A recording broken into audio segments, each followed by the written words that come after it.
depth of the major party presidential candidates in a newly released poll by the AP NORC Center for Public Affairs Research. When asked which president did more to help people like them, roughly 1/3 say Donald Trump and about 1/4 say Joe Biden. But 30% of adults said neither Biden nor Trump. Biden scored lower on the cost of living, with only 2 in 10 thinking his presidency was helpful, while Trump's presidency rated not much better at 4 in 10. On immigration and border security, 46% think Trump's presidency helped a little or a lot. Only 16% said the same for Biden. The poll numbers also show Americans generally think that in the White House, both of the current presidential candidates did more harm than good. I'm Jennifer King. Back to the morning. Donald Trump wants to debate Joe Biden more than the typical 3 times. He'd like to hold the debates earlier in the current election cycle. In a letter to the commission overseeing presidential debates, the Trump campaign asked for additional and earlier opportunities for him to take the stage against Joe Biden. Campaign officials for the former president said moving up the timetable would ensure more Americans have a full chance to see the candidates before they start voting. Currently, there are 3 presidential debates scheduled in September and October. Craig Clugston, Washington. Amid concern over abuses of warrantless spying by the FBI, the House gearing up to consider reauthorization of the Foreign Intelligence Surveillance Act. That's the FISA program. On Wall Street, the Dow features down 225 points. More on these stories at townhall.com. Life insurance. Why are you putting it off? Can't afford it? Too much hassle? Think you don't need it? There's lots of excuses for putting off life insurance. And but if you weren't there, who would pay the mortgage and other bills? With Ethos, you can be covered in 10 minutes and boom, family protected. Ethos, fast and easy online term life insurance. Up to $2 million in coverage with no medical exam. Some policies as low as $1 a day. Answer a few health questions and get your free quote at getethos.com. That's getethos.com. Balance of Nature's fruits and veggies supplements, changing the world one life at a time. I'm 67 and I'm pretty active. I go out in the fields and work, and I noticed a difference. I take it in the morning, but I've been taking it, religiously. My body seems to like it. Go to balanceofnature.com and get 35% off plus $10 off any additional sets as a preferred customer by using discount code BALANCE. Sudan, a nation on the verge of starvation after almost a year of civil war. That's the assessment of the UN's World Food Program. They did a measurement of malnutrition, a mass screening of more than 60,000 children and women, and they came out with those figures that around 1/3 of the children under 5 are acutely malnourished. Actually, about 40% under 2 are acutely malnourished. And breastfeeding and pregnant women are also around 30% malnourished, which is a staggering figure. They also have another category called severe acute malnutrition. They said 8% of children were suffering from that. And in this category, if you don't get to medical treatment from 6 to 8 weeks, then you could die. The BBC's Barbara Plett-Usher. A review of the Bank of England's economic forecasting undertaken by former U.S. Fed Chair Ben Bernanke has found significant shortcomings that should be addressed to better inform future interest rate decisions. News and analysis, townhall.com. Go west, young man. Growing number of Russian soldiers fighting in Ukraine are taking that advice to heart, or are trying to. Overall asylum claims from Russians have surged in the US, France and Germany since Russia's full-scale invasion 2 years ago, but few are getting in. Russian soldiers present particular concern. Are they spies, war criminals or heroes? The AP's found out, facing criminal charges in Russia, all but one live in hiding as they wait for a welcome from the West that hasn't so far arrived. They argue that helping deserters is in the West's own interest and less costly than shipping weapons to Ukraine. I'm Charles Dillon. According to official government statistics from Beijing, China's exports contracted in March. They grew in the first 2 months of the year. The decline in exports underscoring the uneven nature of the recovery in China following the pandemic. More on these stories at townhall.com.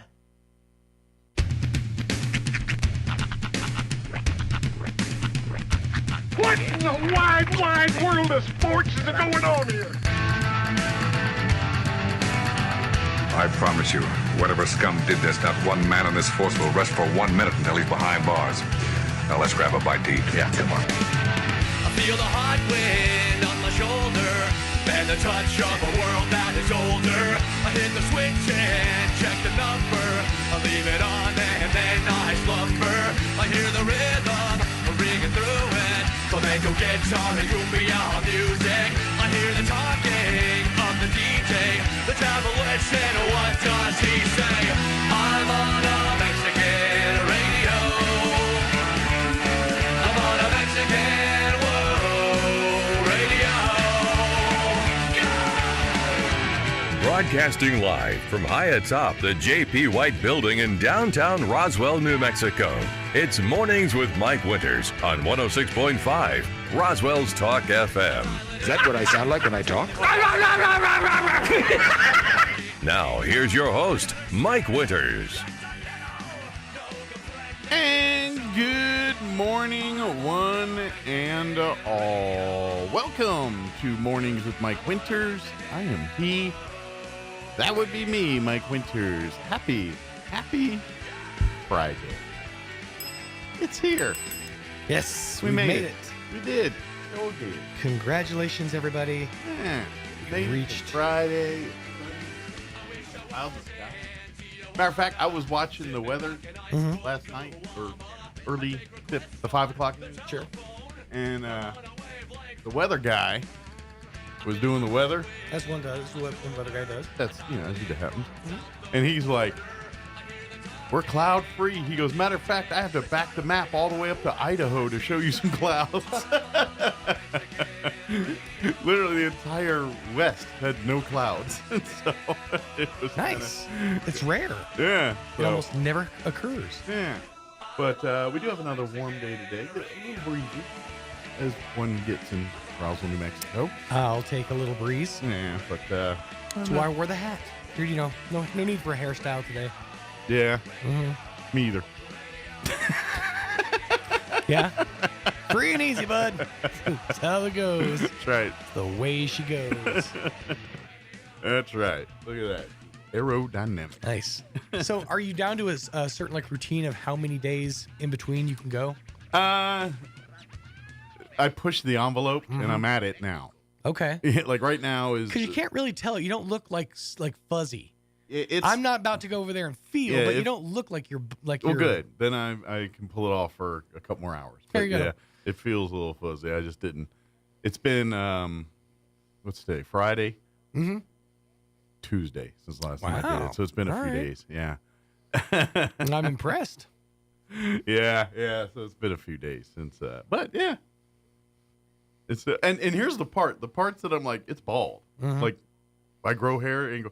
I'm still like, I still feel little patches. Like it's like, hey, how come I still feel stubbly even though I know when I grow there's no hair here? Because it only grows. It's secret hair. It only grows when you don't know. That's right. When you're not looking. That's right. That's how secret hair works. But your ear and nose hair, boy, that stuff. Older you get, it gets stronger. Yeah. I don't know what goes. It gets like corrugated. Almost. Yeah. Like you could break, like make rope out of it. Not that one would, but you could. But one could. I don't know why this triggered this, but making rope just, I guess, did kind of. I've watched on Netflix, and I think they just put it up recently. Oh shoot! And the name just went right out of my head. What it's called? But there's a docu-series. If you've heard of the show 60 Days In, if you haven't, it's a show A&E does it, where they basically have volunteers go into jail and spend 60 days, and the sheriff is trying to figure out who's what's going on in the jail, the drugs, the weak links, and all that. So he has civilians pose as criminal or as inmates and go and basically live in the jail for 60 days and report back. Which I'm amazed that show lasts more than one season. Because it's on I know there's 10 seasons of it. It's crazy because if there's one thing that inmates have is free time and they watch a lot of TV. Yeah. They're aware of the show. And that's just it. You start noticing that later in seasons. Like the first season, no one's, but when they get to season 4 and 5, people are like, this looks like some 60 day in stuff. You know what I mean? Right. People start getting suspicious. But anyway, there is a show on Netflix very much in the vein of 60 Days In. Okay. Except for this one is it Georgia? for the life of me, can't remember the city. I think it's Georgia, or the state, but don't quote me. I rarely do. Yeah. And so the premise of the show is the sheriff has, in one of the jails here, is instituting a new freedom thing for a lockdown group, for like the group that's like generally gets 1 hour of freedom. First and last? Mate, no. It says, no, this probably, it says, take a look at an intimate and emotionally charged first and last days, new and soon to be released inmates at Georgia's Gwinnett County Jail. Let me go on my Netflix right quick. Let's see, new jail show. I will tell you what exactly. Unlocked, a jail experiment? That's the one. Aha. That's Arkansas. Arkansas, there it is. So basically he's got one unit that's like they're locked down 23 out of 24 hours a day and all that. And so he does this experiment where he's giving them freedom. Okay. Kind of like the guards leaving the pod, and they've got to run their own little, basically, government in there. Right. And it's kind of interesting to watch because it's got the 60-day in jail whole jail mindset and showing you the hierarchy of jail. So he's basically giving these inmates a chance to function as their own all-encompassed society. Yeah, and I'm guessing they get like reductions on sentences and things, assuming they do well in it. But I watched about 4 or 5 episodes. It's kind of interesting. Do you feel like that we're getting to a point where we're going to start gamifying prison? Well, think about it like this, okay? Like Running Man? You have a chance at a commuted sentence. Yeah. If you can make it past the big balls and Wipeout.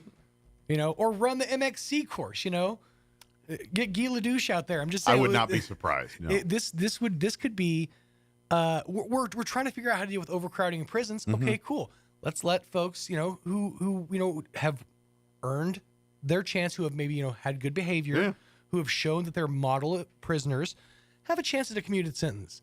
A Running Man. For the entertainment of the people. Yes, Running Man. Yes, Running Man. Okay? Yeah, I was beating around the bush, but yes, Running Man. He had to split. Just saying, all right? We're running out of entertainment options, especially in one of these in this post strike society. We're getting to the point where we're going to need new content. It's true. Only if we can get Richard Dawson to come back and host the show for us. Absolutely. But anyway, it's an interesting show if you like those kind of shows. I'm curious to check it out. Yeah, but that 60 days in, that always blows my mind because it's like you're putting regular people in with convicts and they're aware and they have nothing but time to like find out who you are. That's one season of 60 Days In. They use all the participants are ex-cons. Okay. There's one season where it's like, so all the participants have had experience being cons so before. They know what they're getting into. So that was actually an interesting season. They kind of, that was a kind of an interesting one. I definitely, I have to give it another shot because I only watched like the first season and maybe part of the second. Yeah. Because the first season, totally plausible. They had no idea what was happening. Yeah. I like the show, but I'm a mark for that kind of thing. Right. So but anyway, it's worth to check out if you like that. Let me give you a rundown of the show here. We do have a full slate for you. We got the folks from Community Methodist Church of Roswell going to join us here. I know Patty Swinson and I believe one of the pastors. I'm not sure who's coming with her. In the 8 o'clock hour, we're going to replay our interview we had with Matt Bristol. He joined us on Monday, giving us very, as always, good legal advice and just family planning type, future for your future, that kind of stuff. So we had another great conversation with him, kind of, especially for youngins out there, starting your way in the world. A lot of good info this time on that. So. Nice. And then in the 9 o'clock hour, about 9:15, Kathy Lay with Keep Roswell Clean and Beautiful will join us. Talking about their big Arbor Day event this weekend where you can get saplings. And that's all out at the zoo here this weekend. So we'll talk about that. All native. Yes. And then we'll, of course, do all the other features, have the newses of the local, national, variety, Wall Street business updates, and all that good stuff. So. I'll hold my thoughts about a certain trending news topic till next hour. All right. There you go. The more OJ? Yes. It's just I feel like I can't leave you people alone for one day. I'm gone one day. No, Jay's no longer with us. Yeah, it was funny how that went down on our show because Roy's like, he goes, O.J. Simpson died. He goes, because he kept saying Rip Juice. And I'm like, huh? And then he says, oh, wait, no, it's a different guy. I think it's a rapper. And I said, oh, okay. Yeah, he thought Juice WRLD, which he is dead too, but that's for a long time. And then Thomas texted me that OJ died, and I said, really? Roy just said it was fake. And then I looked, and I said, let me look.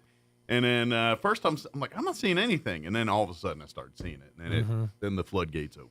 So. But the internet reaction has been rather interesting and all that. Well, I mean, he was as polarizing as the man who we're all talking about. It's really, yeah, and I'm I understand, give the family their time to grieve and everything, especially having lost somebody recently myself. But boy, howdy, is it fun to read. it's a fun read, man. Well, when everything's in the public, the public will comment whether you want it to or not. They will. Yep. All right, it is 7:16. Let's get you up to date on the weather. I'm meteorologist Steve Hamilton with your Pecos Valley weather. High pressure covering all of the southwestern states, and our weekend looks fair. Temperatures will be warming up quite a bit. We'll hit the mid-80s for the afternoon high today. Wind will be a little bit gusty, 25 to 30 miles an hour, but it should be a sunny day. Overnight, clear and our low near 50, and then sunshine and upper 80s for the afternoon high on Saturday, near 90 and sunny Sunday. That's your latest forecast. I'm meteorologist Steve Hamilton. Thank you, Steve. Currently 44 degrees here in Roswell. Humidity is at 49%. Winds currently out of the west at 6 miles per hour.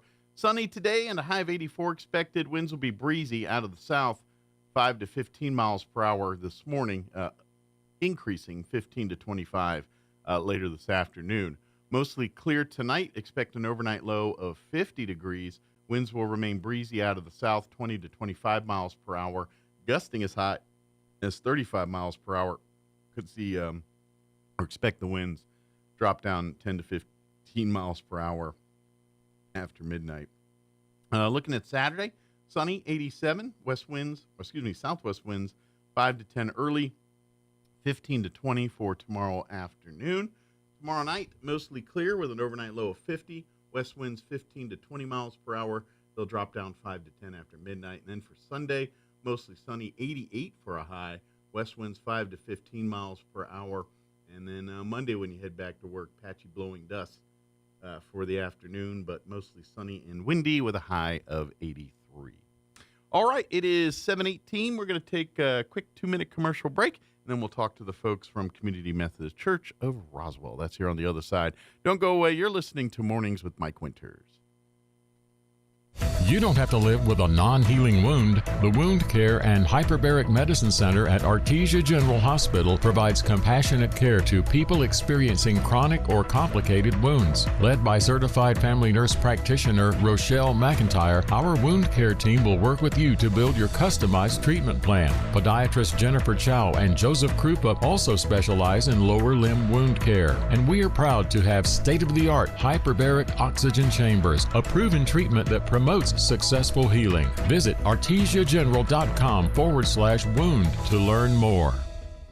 The Roswell Symphony Orchestra proudly presents Pines of Rome, Saturday, April 27th, 7:30 p.m. at Pearson Auditorium in Roswell, featuring guest soloist Ariel Horowitz. You're invited to the pre-concert event at 6 p.m. at the Daniels Leadership Center, featuring special guest Dr. Jim Shearer. Tickets and more information at roswellsymphony.org or call 575-623-5882. Sponsored by Sarah and Robert Armstrong, New Mexico Arts, Pioneer Bank, Pepsi, and KOBR TV8. Ad paid for by Roswell Lodgers Tax. At Richland Motors, it's never been easier to sell or trade your current car, truck, or SUV for a newer model to hit the road in. Even if you don't purchase from Richland, they want to buy your vehicle for top dollar. But if you do buy from Richland, don't forget, they're the home of the powertrain warranty for life. That's a whole lot of confidence for you. See Richland for details. 2nd and Sycamore and 1309 Southeast Main.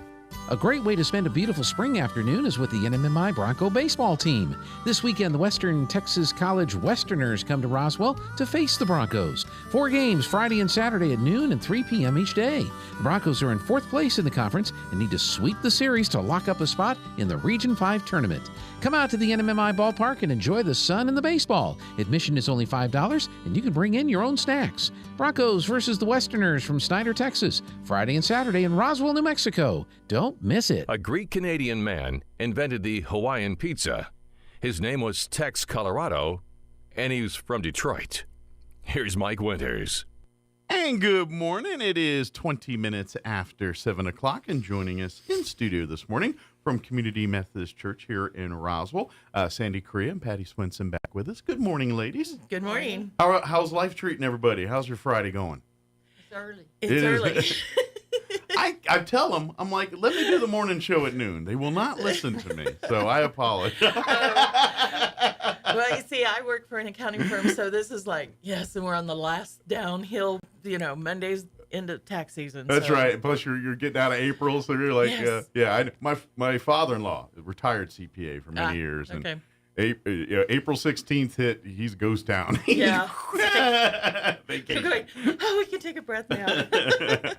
Absolutely. But for folks that aren't familiar, you actually guys joined us a few months ago and kind of gave us the Community Methodist Church of Roswell's a relatively new group here, starting. You're kind of your parent church is the Community Methodist Church there in Ruidoso. Yes. And they kind of serve as like you said, your foster, kind of helping the Roswell chapter, I guess, get going here. Yes. And that's and so you guys are kind of a new group that's growing and kind of finding your way and finding your kind of church family here. That we are. We've been very blessed. We had a meeting with them last Wednesday. Okay. And just setting our goals and priorities, and we're going to have a retreat next weekend. Quote retreat. It's not going to be for fun, but we're going to be setting our goals and continuing our goals and reinvesting in our covenant that we have with the church in Ruidoso. Taking the weekend and shutting out all the distractions of life, of the other aspects of life, and focusing on this weekend retreat. Yeah, and just figuring out, our place here and getting our mission straight. We're working with the community kitchen, and we've got a couple of other things that I can't really talk about because they're still in the works. Sure. And we're hoping that will morph into something that puts us more in a different niche than other churches probably. Gotcha. Don't you think? But kind of looking for your places to serve and kind of where you best could do the best amount of work. Right. And I think the one thing that we have done, and Patty can agree with, I think we've become a really close group now. It's been since December. We're going on 5 months together. And we've started our devotional group on Saturday. We'll meet at a local restaurant and have our devotion. Food brings everybody, and being good Methodists that we are, when you have food, they will show. That's right. I'm surprised most Bibles don't have like a stain of something kind of sauce or something. But we've, and it's been a joy for me because they call me the campus pastor. I'm what they call a certified lay minister. Okay. And so I help out in whatever situations. But you just wherever there's a gap in the line, you step in. Yeah, and I haven't figured out. The one thing I've learned is not to say no. That's just my servant's heart. And so we've started. I'm so proud of the group because it takes the burden off of me to do this devotional once a month. Gotcha. And they're stepping up to the plate. And they're seeing that they can do it. And I think that's what has really touched my heart. And there is the part that says community in your name here. And so that's very much a part of that. Yeah, and we've become, I think, a lot closer group and everything. That's great. That's the whole point of this. Exactly. And we were meeting at the Little Theater. Community Little Theater, yeah. And that was a blessing. That was, they opened their doors to us and everything else like that. And we have now since moved. Found a new home? Yes, we have. Tom Blake from Westminster Presbyterian. Another great community servant. Yes, he definitely. Yeah. And he approached Bill Cooper, who's a member of our group. Okay. And he approached him there at the community kitchen and was talking and offered us to come worship there. Okay. And great. we just kind of... They got a beautiful church there. It's a beautiful church there. I love their...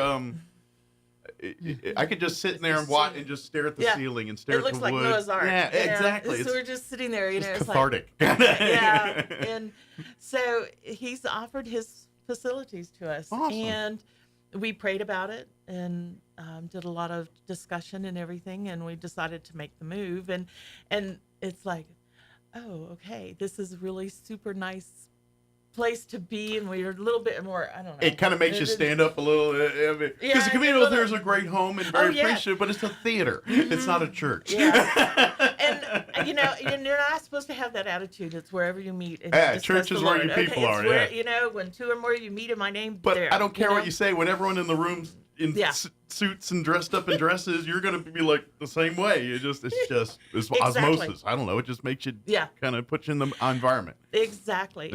So, and Tom being a very missional person, and him offering the church, I'm trying to remember what the group was that was there for 3 years. Oh yes, they had the Celebrate Recovery folks, and that might make their name, but they're a great group there. Absolutely, yeah. And Victory Outreach. Thank you. That's it. I'm sorry, you got it mixed up. You're absolutely right. Yeah. But I think that was the one thing when we went to tour the facility and everything, we just felt compelled. We felt at ease. It was more comfortable, and to have a place to be. Sure. And for them to open up that door. And then their service ends at 10:30, ours starts at 11. Well, they have their coffee, whatever you want to call it, at 10:30, and that's when we have ours. That is the only time we mingle. Yeah. And so if we've even had a chance to do that. So the Presbyterians and the Methodists get together there for a little. Coffee together. Yeah, but it's really funny. We still kind of have this, we have the same goal. That's cool. Well, they're all followers of God. Absolutely, yes. And the thing that we have done, we have our core group that has been with it since we started, and we've been averaging around 12. Well, there's 12 of us, but we'll have the ones that come every other week or every 2 weeks. That's just, and once I think they get into a bigger habit, they'll become more. Got to get the routine. Exactly. Especially if they're a young family with kids, and that schedules are always hectic. Exactly. So, yeah. And I think some of that's sad that it's infiltrated on a Sunday. Sunday is the Lord's Day, and it's always kind of been that way. Yeah. And life's gotten so fast on us that everything's creeping into everything. I think we have about 20 people now. That's great. And that is a good thing. We're slow and steady, and we don't want to rush it because we want it to work. Well, and at the end of the day, it's a group of people that want to get closer to God, and that's really what church is. And so if you're looking for a church home and you want to experience that, maybe where you're at now you're not feeling that. Yeah. Maybe come on out to a service here on Sunday at Westminster Presbyterian Church for the Methodists. There you go. Yeah. So anyway. I gotta do that joke at least once. It's fun. but you're right, and this is grassroots. So if you're looking to want to get back to basics, because I get it. Sometimes churches, you get so big and you get lost in all of that and forget why we're here. Right. And if you want to get a reminder of that, you're more than welcome to come. And Community Methodist Church here in Roswell would love to have you come be a part of that. If Patty wants to talk, covered all my notes. She's like, I don't have anything else to say. And she's on here. Yay. Speaking of another person who's involved in a lot of things, here's Patty. Yeah, so she keeps me on task, and I'm blessed for that. And the one thing that we do right now is I preach once a month. Okay. And then the rest of the time we use simulcast with Dustin. And that's one of the things we're going to be working on in this workshop, trying to figure out to, make it our own. Gotcha. To the point, that's what we need where to do. you are, Community Methodist Church of Roswell. Yeah. And we do all of Roswell stuff. We have our own parish and our own self-sustaining church group here. Yeah, that's the end game, the goal here. That is the whole goal. Yeah. And because we do love Dustin. Absolutely. And, their church. Well, he's your shepherd at the moment. He is. Well, that whole church has been. They have just been a huge blessing to us. They send somebody down from their church. Once, twice a month. Excellent.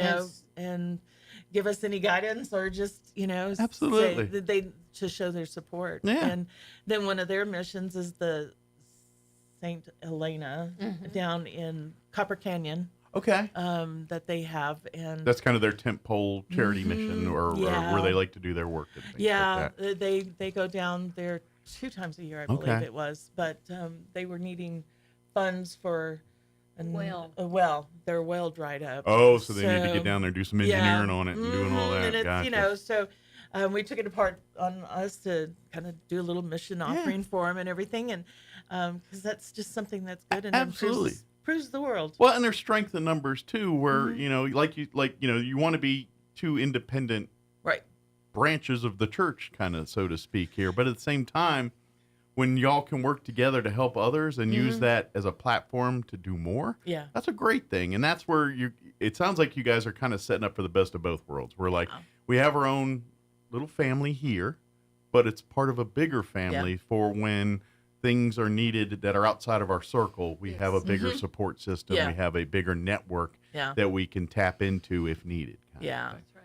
And that's a great thing. And for the Community Methodist Church in Ruidoso to serve as that role and to be that, because it's a win-win for them too. Because I imagine because of the efforts you guys are doing, that's more work they can do for their mission and for their charity. And like we also need to concentrate on our local stuff, and we're trying to get more involved with the community kitchen here, and which is another great organization. Yes. And by the way, they're always, if you'd like to volunteer, go down there and see that. You can, if you're in another service organization, a lot of times they'll adopt a day or adopt a meal, and they'll send their volunteers in and kind of take over the kitchen for that meal. If you're more than that, please reach out to Community Kitchen. That is really how they stay open and stay available. Patty's one of their volunteers, and I'm hoping after tax season to join into it as well. It's a lot of fun, actually. So, our church is responsible for the first Monday of each month. Yeah.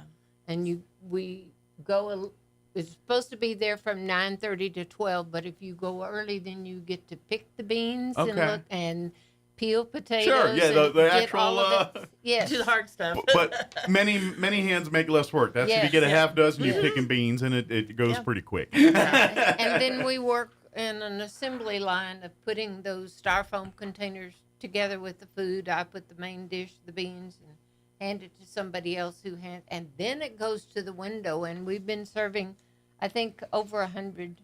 I think it was 120 this That's last amazing. time. And you get pretty good at it. You get a system down, and you get the, kind of like a little assembly line there, like you're talking about. And everyone does their little part, whether it's, I'm filling this section of the tray. That's I'm my doing this. responsibility. Yeah, and when you do that, and a couple hours work, and you get a couple hundred people fed all of a sudden, and it is a blessing that we have great people that come and volunteer and work and do that thing. And then, of course, the people that, they're the ones that make sure the shelves are stocked, the doors keep opening, that there is a group there that will be willing to volunteer and make sure the meal's covered for that day. If you have a day where you're feeling a little sad about humanity, go hang at the Community Kitchen for a little bit. You'll feel a little bit better about it. Exactly. That'd be a piece of advice I'd offer. Exactly. And I think, in trying to really come out with other missions and stuff, because you've got over, the numbers are staggering. Roswell's got churches on almost every corner. You can turn a corner and there's a church. Yeah, but then you've only got about maybe 47% that are actually being involved in a church. Yeah. You've got 53% that is not involved with any type of church. Sure.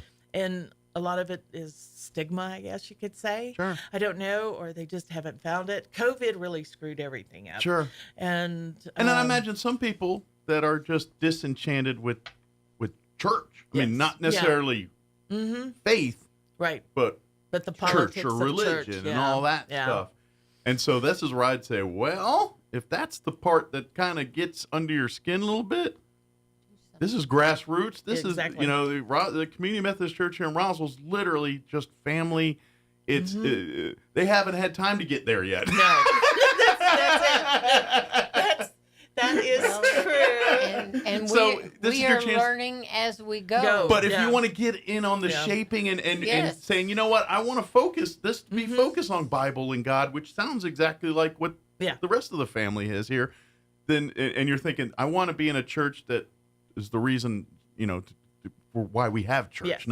not as just this, which I'm not No. trying to complain Oh, about no. that, but at the end of the day, it's God's house. Then Yes. we want to honor and serve God, and that's priority one. That's right. And that's what we want to make. Yeah. And so if that's And- your mindset, then And it's to show that loving concern, that is Christ driven. Yes. It doesn't matter, whatever, that is our main focus. Sure. Is that you're supposed to love one another because that's the number one commandment that Yeah. he came out and said. Absolutely. And for me, at least in my head, I look at opportunities like this to be not only get back to basics, but to define what you want to do. And when you're at this level and creating the church and creating everything, it's kind of easy to say, okay, if we want to do this, it's a small enough group to say, well, there's one way to decide whether we want to do this.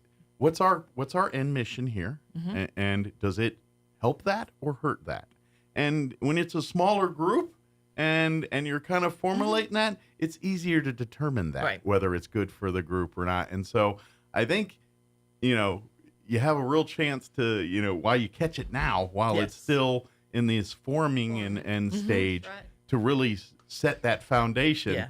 for that. And so if folks are really wanting that, this is the time to come visit Exactly. you guys. Come, Exactly. Like, can they still get in on the retreat for this week, or is that pretty much locked down? That's basically for the core group. Gotcha. Okay.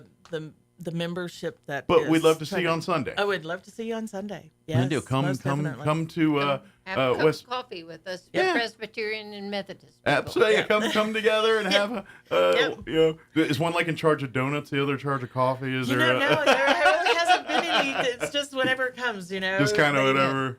The youth that we have Yes. that are coming, he baked the coffee cake. Oh yes, I Oh, never nice. even got any of it. I was really You sad. know what? That's how you win them over. Yeah. Just bake cookies and then roll them in there. And no one hates the person that makes really good cookies. No. Just saying. Yeah, and the person that is our one youth person that we did have, he baked that coffee cake, and I didn't get any of it because I was Oh. in there setting things up. I thought, See? but it's and we can't do without him because he's our IT person. Oh, yeah. When we are having trouble And I- hooking up and Yeah. all of a sudden we lose it, then he knows how to. The fix IT it. Yes. is king when. yeah, and you're looking at what he's a sophomore, right? Oh, yeah. And you're like, I'm good Well- at knowing just the smartphone Well, and that on, young man off. grew up in that world, so it's Yeah. a little Yes. more natural to him than it is to some of us seasoned folks. Yes, exactly. And Exactly. hopefully he feels needed. Yeah. Being Sounds the like it. only one Oh, there that we've we even really made him- do. Well, he sounds like Yeah. a great kid. If he's making Oh, yeah. coffee cake and coming to, that sounds like he's got his head in the right. Yeah, direction. we've got him He's doing ushering now, so Yeah. he hands out the bulletins. Got and the everything. servant's heart already There- rolling oh, yes, here. he does. He truly. Just curious. Truly It does. sounds like this might be a guy that might be pursuing a career in maybe the church. I don't know. He's very active. Of course, in he's sports IT. and all this Yes. kind of stuff. So he can do Well, whatever he wants to do, yes. basically. Yeah, Good for that's him. right. Yeah, Good so, for him. But we're glad to have him and his precious family. And, That's right. And everything. So And please it's keep just- making that coffee cake and Yeah. fixing our computers. Yeah, definitely. But yeah, it's- but if you'd like, come to the next service again. New home here at Westminster Presbyterian Church, which it's over by Enchanted Hills Park there, kind of right behind Champion Motorsports. Yeah. If you're coming off a second there, is another church? Used to be a Masonic lodge It used right to, there. The Masonic lodge is there, and it's a new church, and then there's the Calvary Calvary. Church. And the yeah. So, but that. And nestled right in there in the sweet it's spot. right there. I mean, is it's the Westminster when you go Church. right down Canoncito, Yeah. right there, boom, it's right there. Yeah, you can't miss It's it. actually 2801 West 4th. Yeah, if you want to actually just put it in your Yes. phone Yeah. and do it that way. Sorry, we're old school. We used to you turn to left where the barn used to be, and then you go down. Yes, exactly. Look for Champion Motorsports in the what is it, Enchanted Storage Yeah. unit. You see the there. mailbox with the shotgun shell. You went too far. Turn around and come back. Exactly. But yeah, so in that we have, like I said, we have the meet and greet and at 10:30, and then our service starts at 11. Come early for the meet and greet. Oh, Have a yeah. cup of coffee and a donut, mingle, Mm-hmm. and get to say hi and introduce everybody, and then join us for worship right Yeah. afterwards. That's right. Exactly. absolutely. Exactly. And say hi to Tom Blake and all the guys, all their Yes. congregation. They're a bunch of great folks. And, they've been just a huge blessing for us. Again, people that just keep opening their doors to help whenever they can and celebrate God together. Exactly. And that's the beauty of it. Is This all kind of worked we started Palm Sunday there. And Okay. then we had Easter. It was almost like it was a God thing that we were supposed to move. Yeah. the planets aligned and everything just seemed to. Did. The seas parted. Yeah. The light shined and said, "This is the path." I was just the eclipse thing cracked me up on some people. Oh, it was so this and this and it's almost spiritual. You think? Just sit here going, but I was just. You heard of this whole God funny. created, God planned. I know. It's like, yeah, okay. God's got this. Yeah, don't worry about it. Yes. my favorite 3 words. God's got this. God's got this. Yeah. But if is there as far as folks want to get in a hold and talk a little bit more, is there a good way to either reach out to the website or Facebook or phone number or anything? We are setting up the Facebook page. Okay, so in construction. They might be able to get out there. It's under Community Methodist Church Roswell. I've seen I've seen the page there, and not a lot of activity yet. But if you'd like to shoot a message on there, it will get to you guys. We need to get our IT person. That's right. Get them off the coffee cake and on the Facebook page. And they can text my cell, and that's 575-626-9983. Excellent. Or, of course, you just come on out to Westminster Presbyterian Church about 10:30 this Sunday. And we would love to have them. So. Come visit and come as you are. That's it. Bring your family, bring your friends, and come and like I said, this is family style, just very small, very grassroots. We ain't here to judge, or we're just here to get closer to God. That's right. That's the whole point. That's the whole point. And if you do go out to the communal theater this Sunday, it will be quiet. You need to go over to Westminster Presbyterian Church. But I got to give a shout out to the Little Theater. Big thank you to them for big thank you. Huge thank you. Yeah. They just. And it was never the plan to be there forever. No. You know what I mean? No. That's exactly. And so for them for the many months to allow you to call that home every Sunday, when quite frankly they're a nonprofit, as grassroots as you guys are in some cases, and so for them to open their home and do all that is a very big blessing. We're very appreciative. And they're a great group anyway. You got to have a play. You got to go see them. That's they're right. Good. Hey, if y'all need wardrobe for any church plays or none, I'm sure you've seen it. To me, they ought to just have tours. Like, I literally think they could charge people $5, and they could literally run people in and out all day and they'd love it because there's so much stuff in history. But who wrangles the wranglers? That's the question I have. Very cool. And of course, real quick, since I'm going to cross promote here. Don't get excited for baseball season. We're right around the corner. Invaders are starting to form and get back together here for the spring to get ready for summer ball here. Spring training starts May the 20th. All right. The boys will be coming in. I call them boys. George says, my husband says they're not boys, they're men. Well, but anyway, the boys come in on the 20th. So good deal. Actually, we're having a meeting this next week, and it's not this. It's on the 23rd. Cool. We're all getting together and making sure we got all our bases covered, and the pitching coach is coming to town. Nice. And a very appropriate baseball pun there. Bases covered, by the way. Yeah. So it'll be interesting to have him, and he's interested in meeting a lot of people here in town. Good deal. So I've set him up with you. Yeah, we're going to get a chance to introduce and meet him. And set him up with the newspaper, so he's going to be talking to Glenn. And good deal. And then we're taking him out to the field so he can see what it looks like. Get the lay of the land out there. And so, get his good standing spot and all that stuff.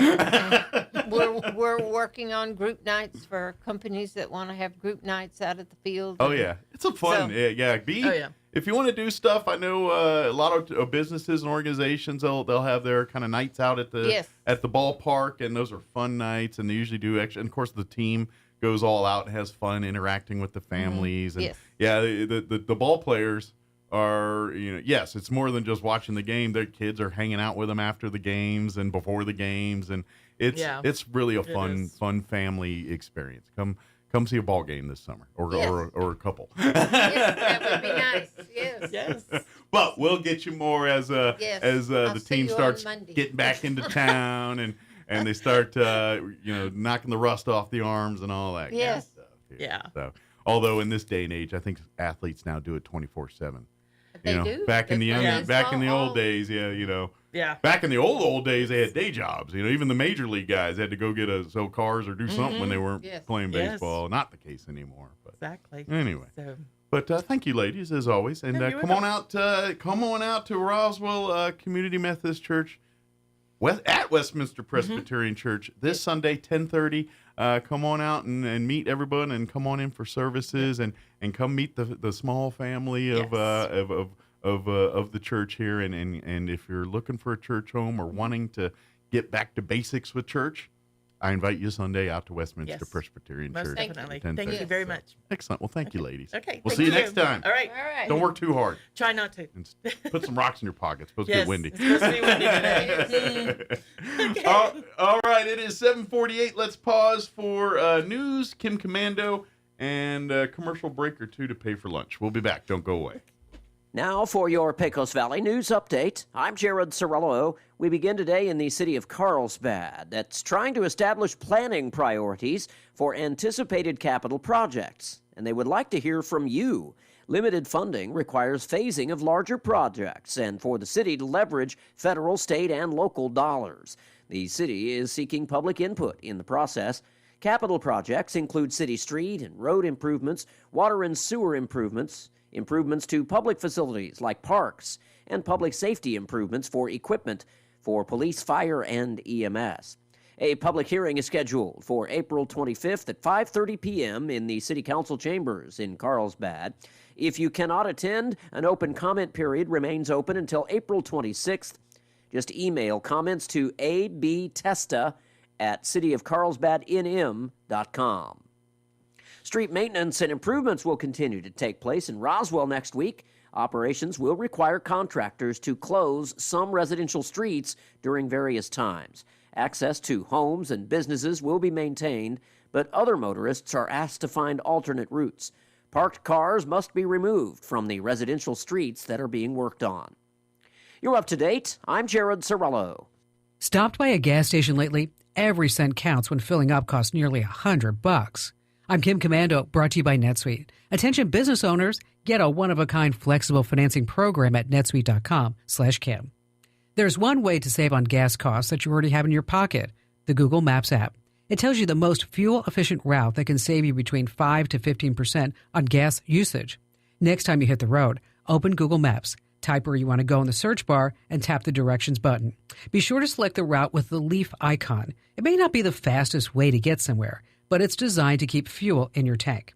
Now, of course, gas isn't the problem if you drive an electric vehicle. It's finding a place to charge up along the way. For that, check out PlugShare. It helps you find EV charging stations around town. But better yet, you can map out your entire trip and figure out where compatible charging stations are located along the way. Join 500,000 folks who get tech smart the easy way with my free newsletter at getkim.com. Okay, let's do some quick math. The less your business spends, the more money you can keep. Obvious, right? Except that with higher expenses on materials, employees, distribution, and borrowing, it's harder than ever to maintain good profit margins. That's why smart businesses are graduating to NetSuite by Oracle, the #1 cloud financial system. It brings your accounting, financial management, inventory, and HR into one platform and one source of truth. Reduce IT costs instantly. NetSuite lives in the cloud, so there are no local servers or software to maintain. Plus, having a unified business management suite cuts the cost of having multiple systems and improves efficiency. Over 37,000 companies have already made the move. So do the math and see how you'll profit with NetSuite. Through April 15th, NetSuite is offering a one-of-a-kind flexible financing program. Head to netsuite.com/Kim right now. netsuite.com/Kim. netsuite.com/Kim. I'm meteorologist Steve Hamilton with your Pecos Valley weather. High pressure covering all of the southwestern states, and our weekend looks fair. Temperatures will be warming up quite a bit. We'll hit the mid-80s for the afternoon high today. Wind will be a little bit gusty, 25 to 30 miles an hour, but it should be a sunny day. Overnight, clear and our low near 50, and then sunshine and upper 80s for the afternoon high on Saturday, near 90 and sunny Sunday. That's your latest forecast. I'm meteorologist Steve Hamilton. It's time for the Chaves County Sports Report. Got a couple of guys who we want to give some mention to from Dexter and Hagerman who were selected for the All-State basketball teams. We already told you about the All-Star basketball teams. That's just for seniors, but All-State, that's for all classifications, freshman through senior, a little bit more difficult to get on one of these. Javon Aguiar from Hagerman was picked second team for the Class 2A boys, junior for the Bobcats, who scored 24 points a game from his guard position. Now, you may have heard his name in track and field. He finished second in the 100, 200, and long jump last year. And C.J. Granados from Dexter, he's honorable mention All-State for Class 3A, only a freshman. He's 6'1", and a guard, also quarterback on the football team. The Sports Report brought to you by DSI. Call DSI for all your office technology needs. I'm Eric Butler at Roswell's Talk FM 106.5. With the Wall Street Business Report, I'm Bill Alexander. Skyrocketing auto insurance costs help contribute to inflation accelerating at a faster-than-expected pace in March and are adding to the ever more expensive costs for U.S. vehicle owners. Insurance costs factor into the Consumer Price Index, the government's primary tool for measuring inflation. Ford will begin shipping to North American dealers 144,000 of its redesigned F-150 and Ranger pickup truck that it built but held back until now, in an effort to head off quality problems. Major U.S. airlines and aviation unions on Thursday urged the Biden administration to pause approvals of additional flights between China and the United States, citing ongoing competitive policies of the Chinese government. Sam Bankman-Fried appealed his conviction and 25-year prison sentence for stealing $8 billion from customers of the now bankrupt FTX cryptocurrency exchange he founded. For the Wall Street Business Report, I'm Bill Alexander in Washington. Attention Roswell and surrounding areas. What you're about to hear will totally blow your mind.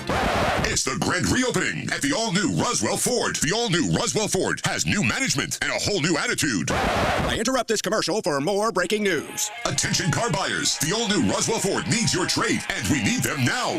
So there's never been a better time to trade and upgrade to a new Ford or quality pre-owned car, truck, or SUV for less. Making payments on your current vehicle and you want out early, even if your current car is rusted, busted, and can't be trusted. Roswell Ford wants to spring you out of your trade, even if you owe thousands more than it's worth. Worried about payment or interest rate? Don't sweat it. Roswell Ford has partnered with more lenders that can help with all types of credit with rates as low as 0% for 66 months. Get pre-approved today at RoswellFord.com. Lower prices, exceptional trade-in values, and a better buying experience. Get on board at Roswell Ford, 821 North Main Street in beautiful Roswell, or visit us online at RoswellFord.com. $15.15 per thousand financed on select models with approved credit. Hey, Mark. Morning, Sam. Having the house remodeled? Nah, I got termites, and they're chewing the place up. Welcome to the neighborhood. I've got them too. Really? Yeah, just had a termite treatment put in. You did? I didn't see a lot of digging around your house. That's because I went with the Centricon Termite Colony Elimination System. It's a lot easier to install than what you're doing. They just place bait stations around the house, and then the termites share the bait with each other until the colony is gone. No digging, no chemical solution, just simple protection that's environmentally responsible. Wow. Yeah, I even got a Green Chemistry Award from the EPA. Centricon, huh? I'll be right back. Hey, where you going? Tell these guys to stop digging. I'm getting Centricon. Call Bob Reed Pest Control today for all of Southeast New Mexico. 575-623-5344. Artesia, it's back.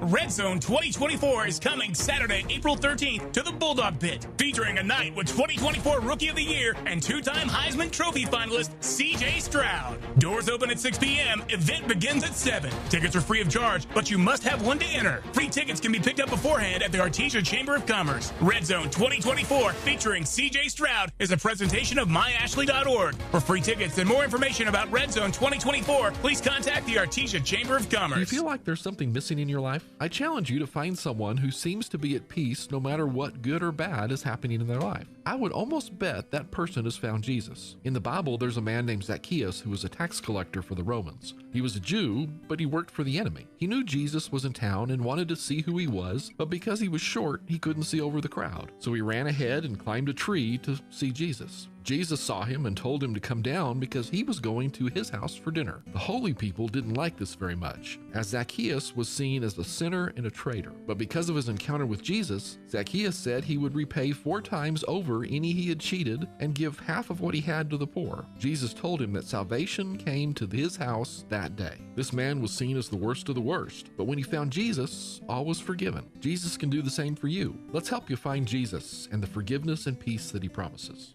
Join us at the Country Club Road Church of Christ for worship at 10 a.m. on Sunday, located on the corner of Country Club and Washington in Roswell. A great way to spend a beautiful spring afternoon is with the NMMI Bronco baseball team. This weekend, the Western Texas College Westerners come to Roswell to face the Broncos. 4 games Friday and Saturday at noon and 3 p.m. each day. The Broncos are in 4th place in the conference and need to sweep the series to lock up a spot in the Region 5 tournament.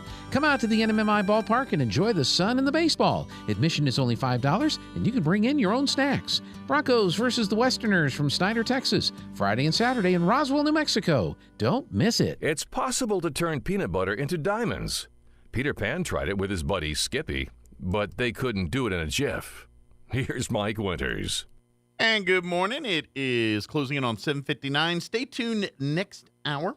We're going to replay our interview. We had Matt Bristol from Bristol Law Office joined us on Monday in the 7 o'clock hour, as he does each and every month to talk legal advice. This particular conversation, we focus a lot on, getting established. For younger, starting early and talking a little bit of tips and things to avoid to create headaches down the road, to avoid doing all that kind of stuff. So our conversation kind of steered a lot in that direction this time. So we'll play that interview for you here about 8:15 or so next hour. Also, don't forget, coming up the 20th and 21st is the Roswell Honda Classic Charity Golf Tournament. That's going to be a Saturday and Sunday 2-day event at the Spring River Golf Course. Shotgun start, 3-person golf scramble. You can sign your teams up right now at the Pro Shop at Nancy Lopez Golf Course. You can also swing by Roswell Honda and do it. Sign up for your chance to get in on the golf ball drop. That's going to be happening with the folks from TransAerovac Medical. All of that, April 20th and 21st. Swing by Roswell Honda for more and for sponsorship. You're listening to 106.5 Roswell's Talk FM, KEND, Roswell, New Mexico. We'll be back. News this hour from townhall.com. I'm Rich Thomason. President Biden promises the U.S. will defend the Philippines against any attack in the South China Sea. Pledge following a meeting with the Philippine president and Japanese prime minister. Recently, we've seen repeated confrontations between Chinese and Philippine vessels in disputed waters of the South China Sea. A few days before his visit to D.C., President Ferdinand Marcos Jr. accused a Chinese vessel of highly dangerous maneuvers near the Second Thomas Shoal. It's a disputed maritime region in Spartley Island. So there are specific incidents and, if you will, specific areas of risk that could see further tension. And I think they have that in mind when these leaders sit together and say, well, if this happens, if this goes further, what do we do? The BBC's Shaina Halil. Israel's military vows to defend the country should Iran launch an attack. Iran's supreme leader insists that Israel must be punished for an attack on an Iranian diplomatic post in Syria. Israel has not claimed responsibility, but Israel's foreign minister vows that if Iran attacks Israel from its territory, Israel will attack inside Iran. The House planning another go today at reauthorizing a spy program, a FISA program that the FBI says is crucial to stopping terrorists. House Speaker Mike Johnson will make a campaign pilgrimage to Mar-a-Lago today, where he'll visit with former President Trump. The two plan a joint announcement regarding election integrity. The streets of Charleston, South Carolina were underwater following record rains spawned by a massive storm system. It spread torrential rains and high winds, even tornadoes across a vast area. Unsettled weather from the Gulf Coast and the southeast to parts of the mid-Atlantic, the Ohio Valley, Great Lakes, and on into parts of the northeast. Watching Wall Street, the Dow down 228 points. More on these stories at townhall.com.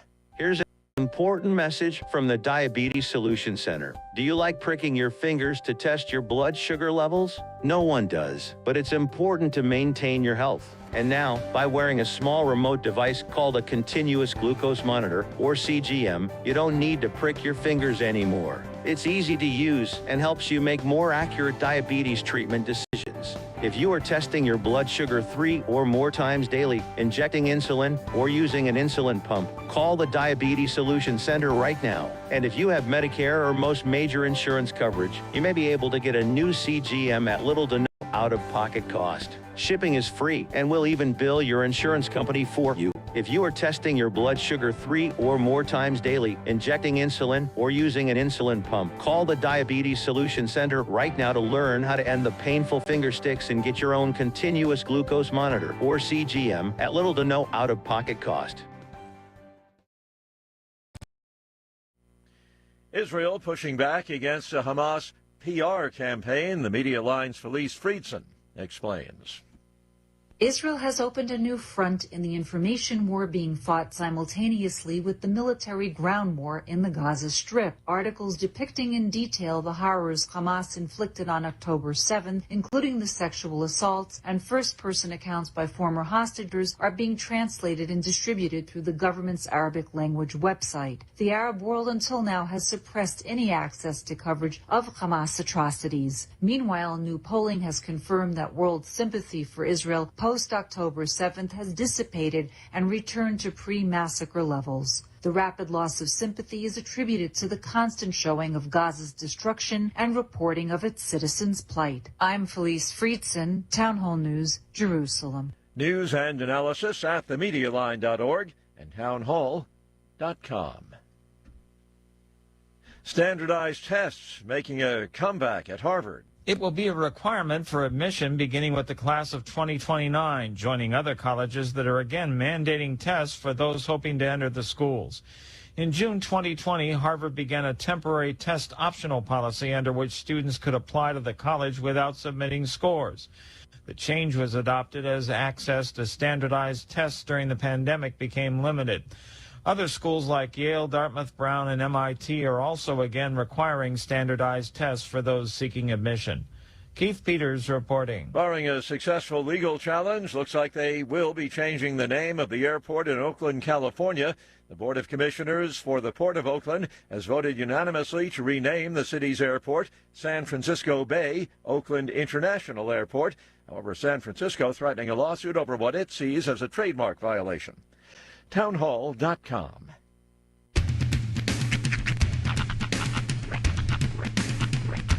What in the wide, wide world of sports is going on here? I promise you, whatever scum did this, not one man in this force will rest for 1 minute until he's behind bars. Now let's grab a bite to eat. Yeah, come on. I feel the hot wind on my shoulder and the touch of a world that is older.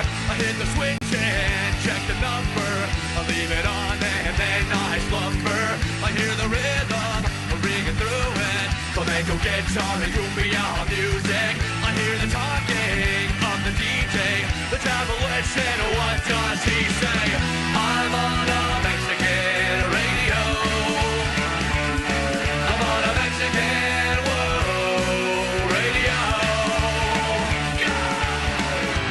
Broadcasting live from high atop the J.P. White Building in downtown Roswell, New Mexico. It's Mornings with Mike Winters on 106.5 Roswell's Talk FM. Is that what I sound like when I talk? Now, here's your host, Mike Winters. And good morning. It is 6 minutes after 8 o'clock.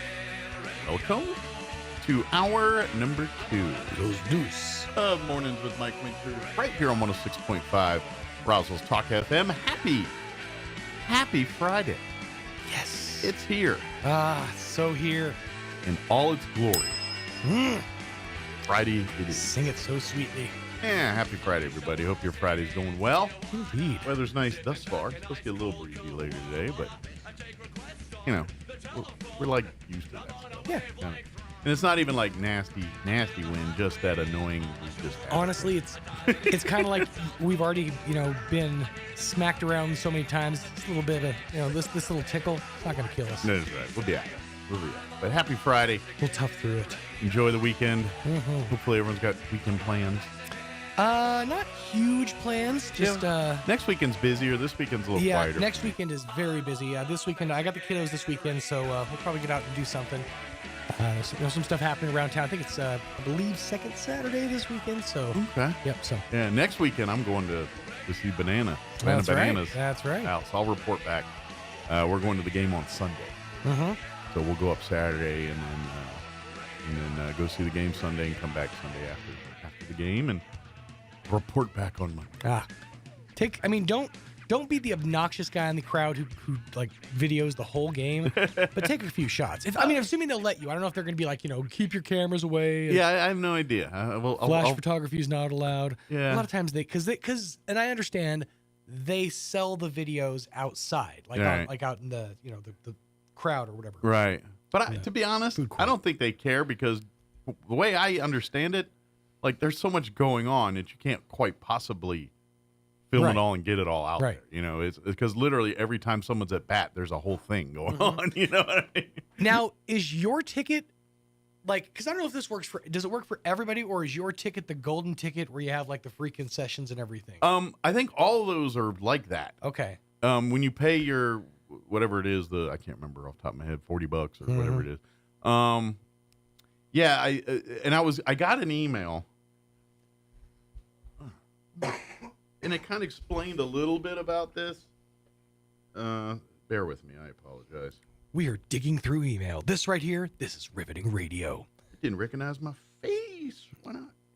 Well, he remembers you with hair. It's not the mic that I grew up with. Yes, that's right. Let's see. Upon arrival at the stadium, you'll walk into a pregame party plaza. Ooh.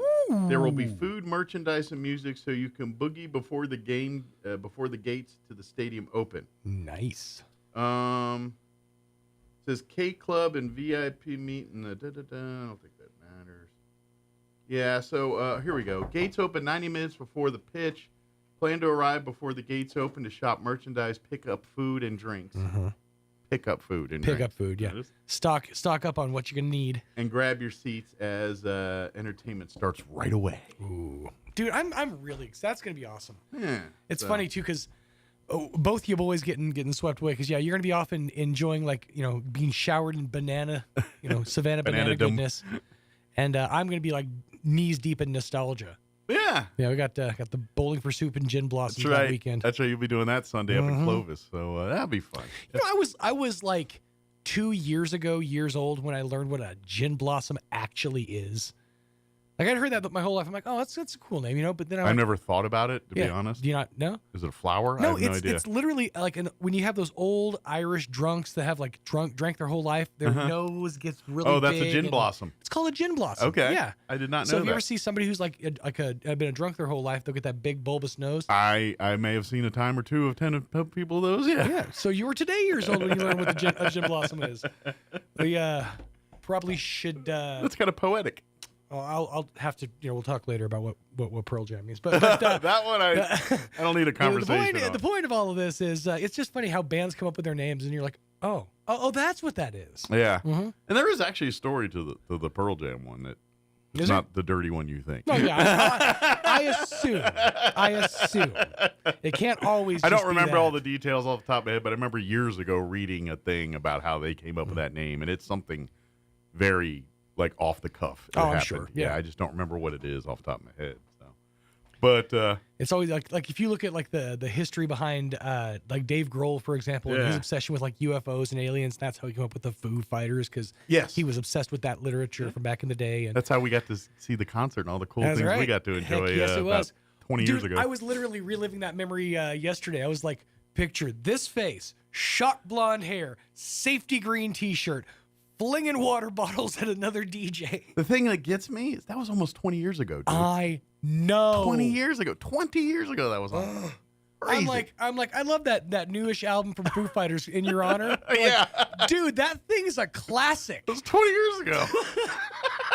Yeah, time sucks. Dude, time is not linear. Yeah. It just really sucks. Yeah. It's not fun to deal with. Real quick, speaking of music, since we're talking real quick, so a couple nights ago, on of all places, PBS. Oh, that's right. Yeah.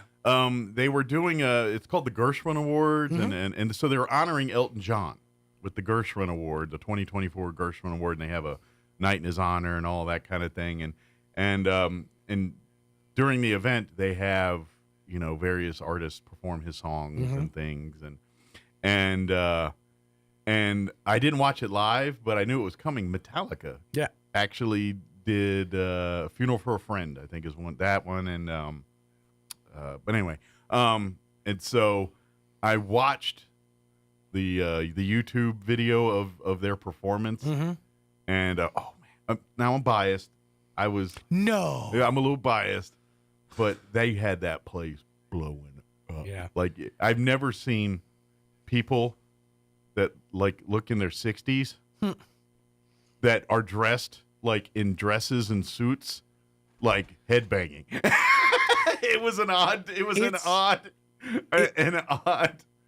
look, but I dug every moment of it. It's funny to me, and I know this is starting to come from my generation and will eventually come full circle, but it's really funny how the disaffected grunge generation of like Generation X, and how they were like, nah, man, society, what, Elton John? Nah, man, I got my own thing. Now we've all aged, and he was so timeless that we've all aged to a point where we're just on the same field now. Yeah. It's really funny. And you can see a little bit of that today with like how Eminem and like Dr. Dre and Snoop are kind of becoming more mainstream. Well, and from what I was reading and all that, one of the main reasons Metallica agreed to do this, and so of course they like Elton and friends with Elton and all that, but apparently Elton did a version of not Turn the Page, Nothing Else Matters. Oh, okay.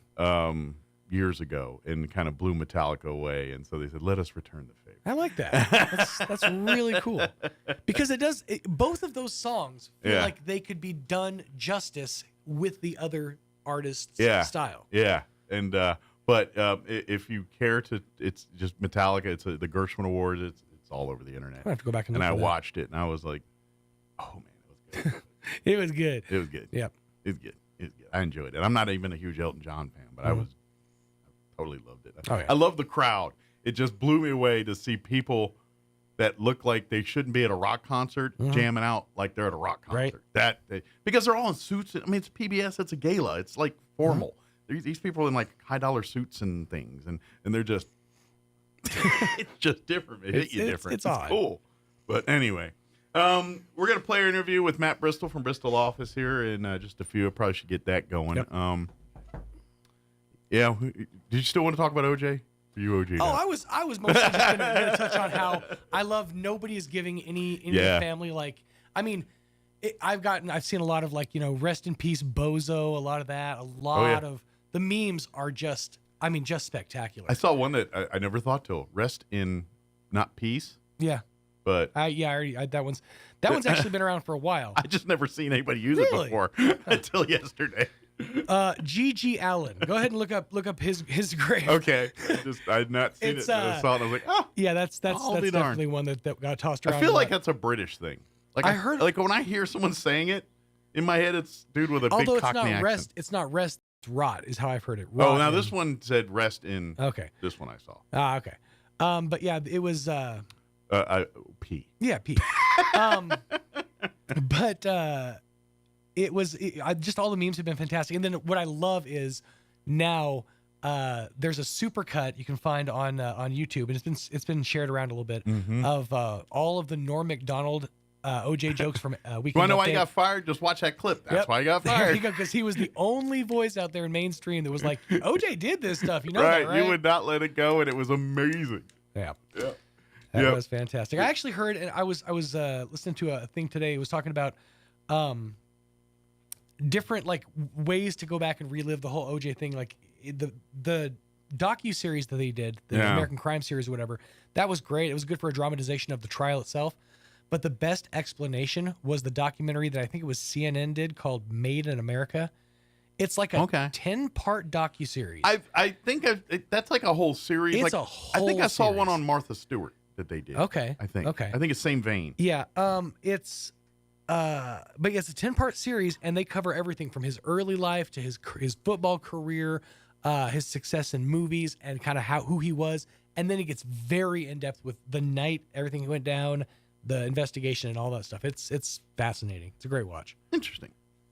Well, I know when I was watching the news last night, one of the channels was hawking it on their app. They're going to be showing the whole People versus OJ thing. Oh yeah, of course.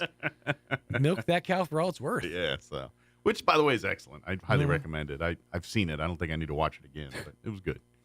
It is 8:17. Let's go ahead and get you up to date on the weather. I'm meteorologist Steve Hamilton with your Pecos Valley weather. High pressure covering all of the southwestern states, and our weekend looks fair. Temperatures will be warming up quite a bit. We'll hit the mid-80s for the afternoon high today. Wind will be a little bit gusty, 25 to 30 miles an hour, but it should be a sunny day. Overnight, clear and our low near 50, and then sunshine and upper 80s for the afternoon high on Saturday, near 90 and sunny Sunday. That's your latest forecast. I'm meteorologist Steve Hamilton.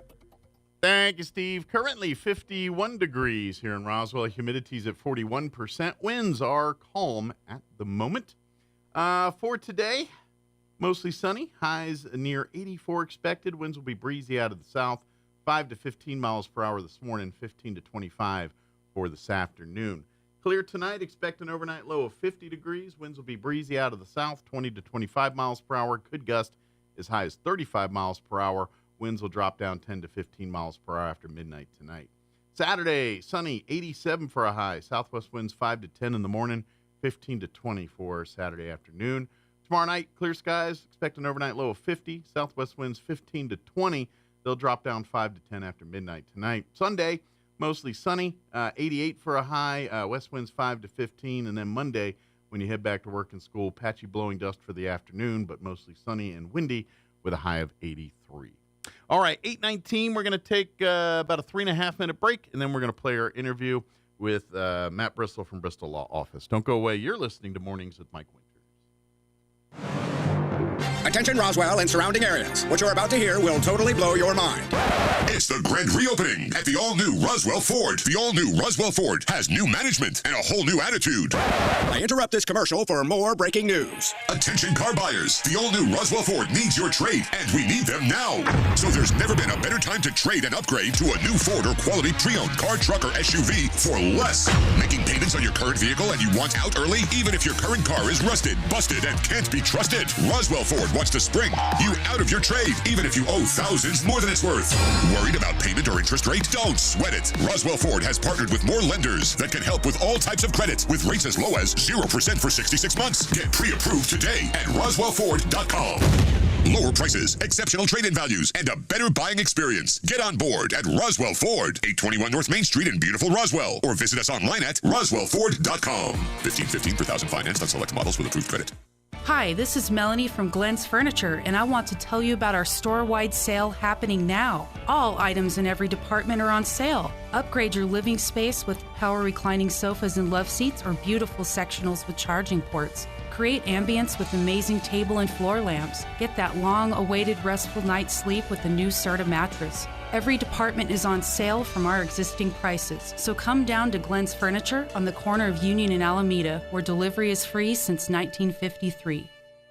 Pressure Services LLC in Artesia has immediate openings for experienced vacuum truck, kill truck, and hydrovac operators. Operators must hold a Class A CDL or Class D CDL, at least 2 years of experience, and be at least 25 years of age. All positions require a clean driving record and must be able to pass a DOT drug and alcohol screen. Pressure Services offers great pay with IRA benefits and employer contributions toward health benefits. Please apply in person at 402 West Main in Artesia, inside the AIDS Safety Facility. Equal Opportunity Martine's Employer. Capital Cafe in Roswell offers authentic and highly highly rated New Mexico food. Explore their amazing menu featuring huevos rancheros or asado with eggs or their green chili stew. And you can't forget their award-winning green chili cheeseburger, all made from scratch using their finest and freshest ingredients. Open for carryout with curbside delivery or limited dine-in. Just call ahead 624-2111. Martine's Capital Cafe, always pleasing the most refined palate. Open Monday through Saturday from 6 a.m. to 8:30 p.m. at 110 West 4th in Roswell.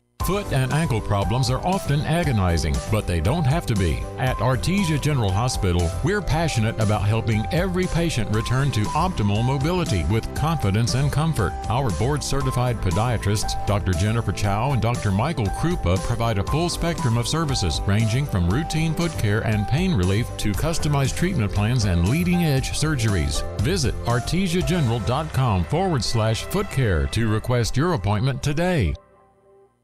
The University of New Mexico. It's the state's flagship, a world-class university right here in Albuquerque. Apply for admission at UNM today at unm.edu. That's unm.edu. The University of New Mexico is the university for opportunity. If you suffer from pogonophobia, you would not want to attend a party with the following people: Kenny Rogers, Santa Claus, Willie Nelson, the cast of Duck Dynasty, and 2/3 of ZZ Top. Here's Mike Winters. And good morning. It is 26 minutes after 7 o'clock. And joining us in studio this morning for his monthly visit, Matt Bristol with Bristol Law Office, back with us. Good morning, Matt. Good morning, Mike. How are you doing? Doing great. How was your weekend? It was good. How was your weekend? Not bad. Good. Pretty low-key for the most part. Uh-huh. Well, you guys were talking about Les Stroud and Barry Grylls, Survivor Man and all that. Yeah. So I was helping the Scouts, Troop 7, the female scout troop. And so for one of the ranks, Scoutmaster says, "Hey, Matt, can you help the kids? They have to be able to identify compass directions, without using a compass." Mm-hmm. And I'm like, give me a hard one. Like, night or day? Well, I just so happen to have. So I thought that was pretty cute. Yep. And that's why I always, get your kids involved in scouting, if for nothing else, to learn those skills that they will serve them the rest of their, even if they don't have aspirations to make Eagle or any of that stuff. The things you learn in scouting and go will serve you well throughout your entire life. Well, yeah, not just outdoorsy stuff, but leadership skills, too. Absolutely. Just life skills in general, just making smart decisions, learning to plan, critical thinking. Scouting addresses all of it. It does. I think it's probably one of the few activities that do that and actually teach ethics at the same time. So highly recommend it. Absolutely. But another story for another day here. So. Yes.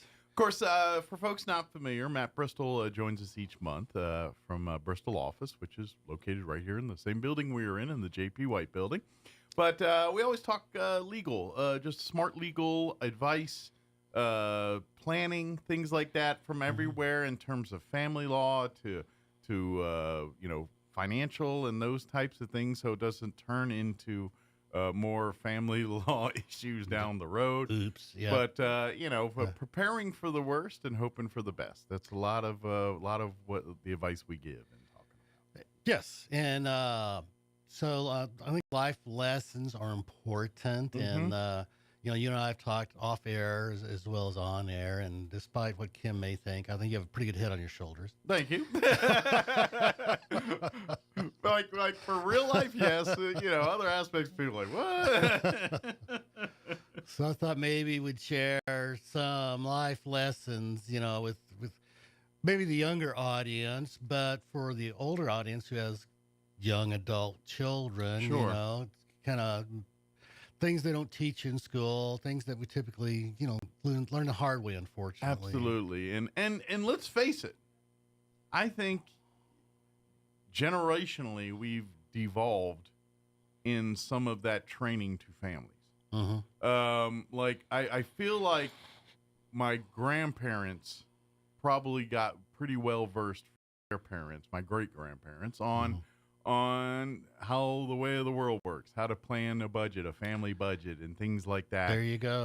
Because we didn't live in a world of calculators, even really, calculators, but no computers. Everything's a ledger. Everything's you have a book, the books. There's a reason, like, let's take a look at the books. You know why they're called the books? Because they were actually books. That's it, kept yeah. these things in. And you had to make the numbers match. And if it did match, then you had to figure out why. And if you didn't, then there's a problem in your money. And so nowadays, at best, you plug that into a computer. At worst, people just go online and look at their bank and say, I got $20 in there today. I guess that's what I got to spend.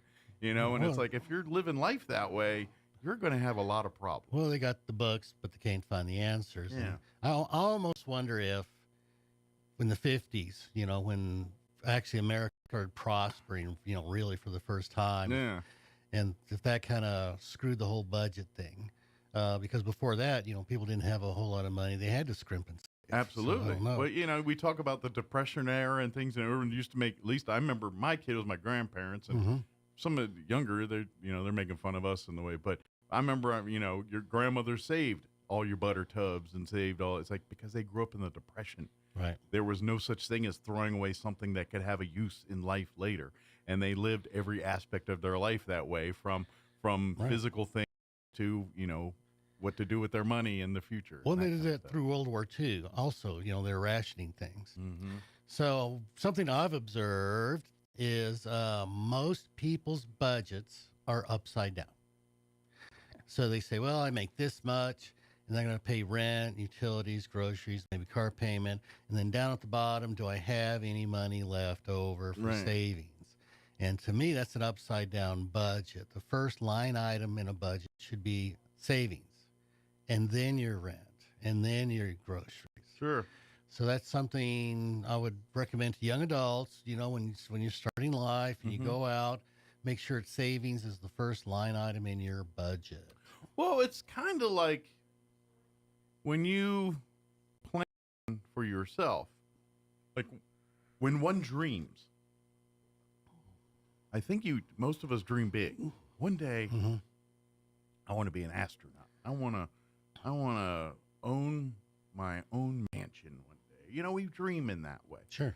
So that creating a budget is a little bit like that in terms of that. When you're young, what's your end game? What are you wanting to do? I want to have a family. I want to have the 4-bedroom, 3-bathroom house, the 2.5 kids, the dog, the picket white fence. I want that dream. Okay, great. Well, then that's where you need to start. Okay, how much money is it going to take to get there? Yep. How much money are you making now? Well, let's say, okay, and that's where it goes to your point. Starts there. I want to do that. Then you need to figure out how much it's going to take you to get there. And then you say, okay, based on what I got now, I need to put away $100 a month for this amount of time to do this, whatever those numbers are. That's kind of what Matt's talking about here. Instead of, plan for what your end game is and then work to that, not taking what you got and see if you got enough left over to put towards your end game. It's my ideology thing. So how old were you when you finally figured out you needed a budget and you needed savings? I was a married man, and someone had to kind of settle me down. But prior to that, yeah, so late it took 20s. a while. Yeah, okay. Yeah, 57. I'm still learning. But once you figured out, okay, I've got to have a budget and I got to have savings and start putting money aside. I mean, didn't life get better? It does, absolutely. Yeah, I will tell you, when my wife and I first started and things, yeah, we had to be disciplined and we had to do it to each other. Like I joke, but there were times I would want something or do something. My wife would say, is that really something to spend money on right now? And you're like, no, it's not. And vice versa. There was not, they're like, check out this bedroom set. That would look great in our house. Yes, it would. But is it going to get us to help us, or can we live with what we got for another couple of years?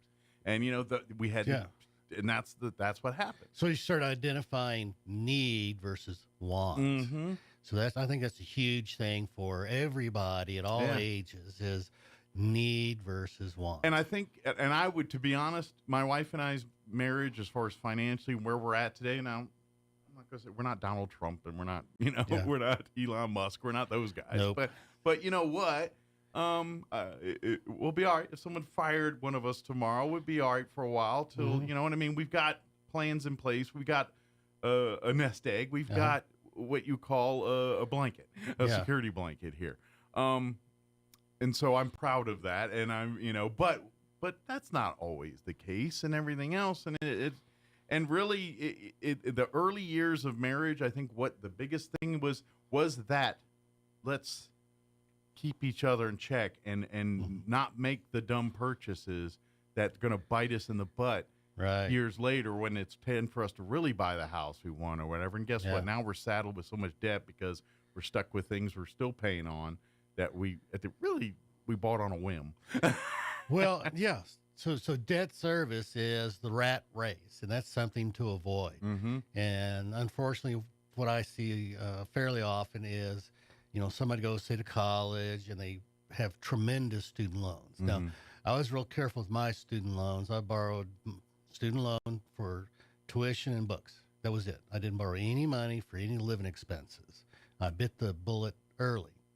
But I see a lot of people that don't do that. Mm-hmm. They have, 100,000 or more in student loans. They get married, they buy a house and a car, they get kids, and all of a sudden they're servicing debt. All they're doing is paying debt. Mm-hmm. They have begun the rat races. They have to go to work now because they have so much debt to service. Robbing Peter to pay Paul. Yeah. It's kind of that life you live in, yeah. So once one builds up the savings account, one actually needs to start investing because time's the greatest ally. So let me give you an example of that I give to a lot of clients. So let's say Mike number one, at the age of 18, starts investing so many $20 a month. And Mike number one does that for 12 years until the age of 30, and then he stops investing.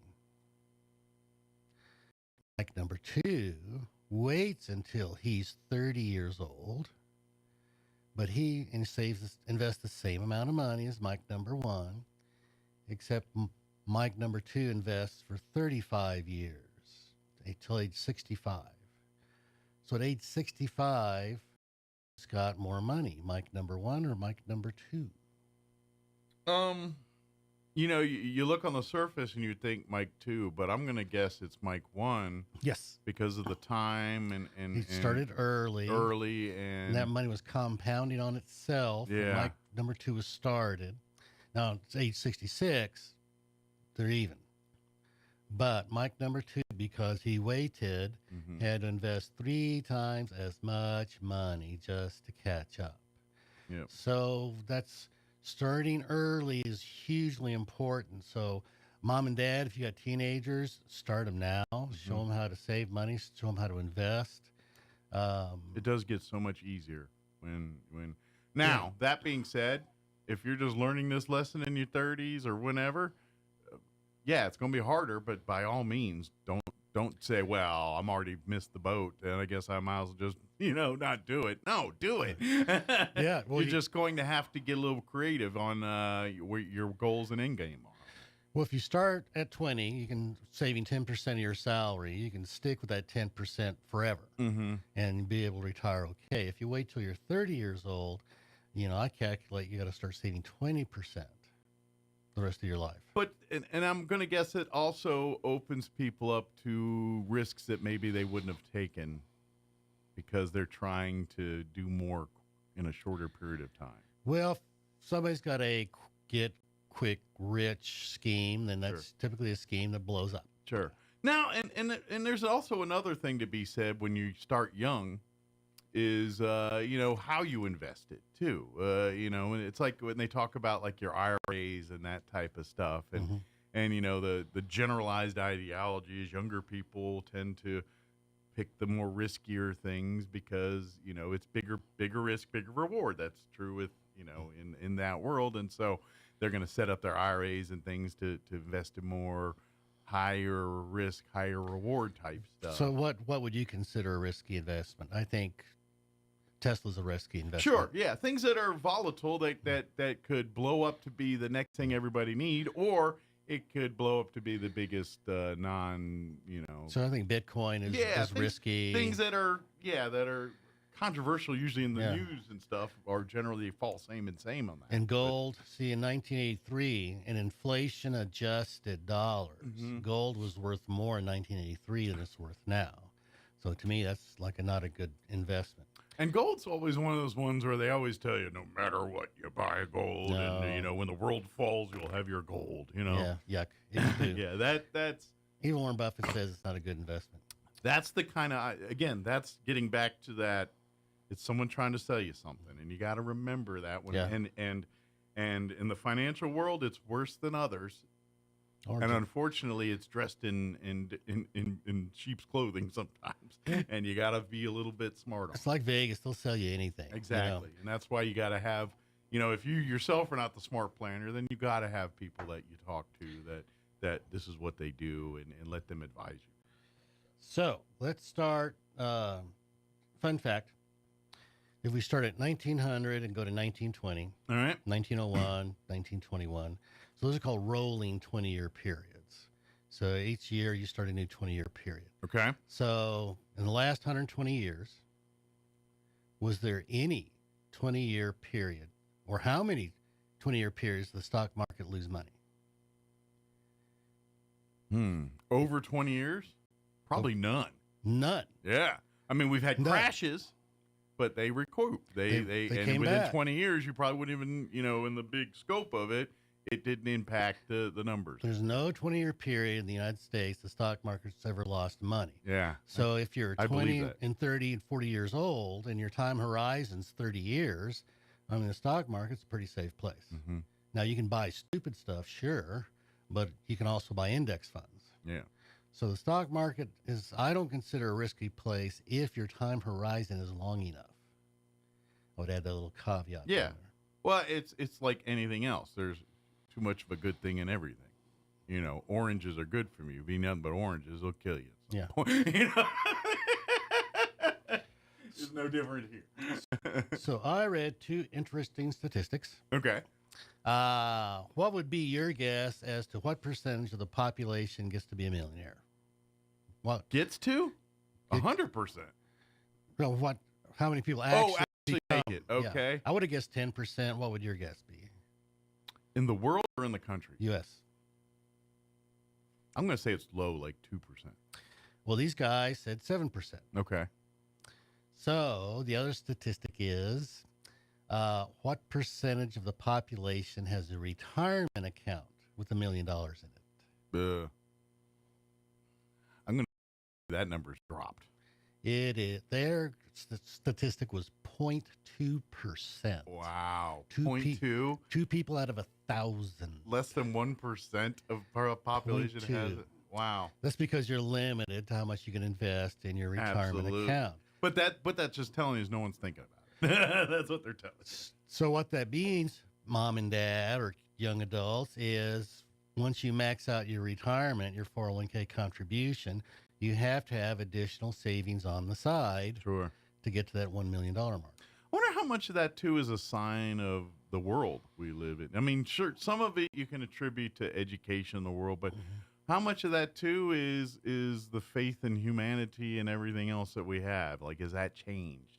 Whereas if people aren't as we're excited for the future, are they going to invest in it? If that's, I mean, I know I'm getting a little philosophical here, but I wonder if that does come into play a little bit. The politics of the world, are people like, do I want to invest in this? And the statistic may hold in Western economies. Yeah. Maybe Canada and Western Europe. Because one thing is we have disposable income.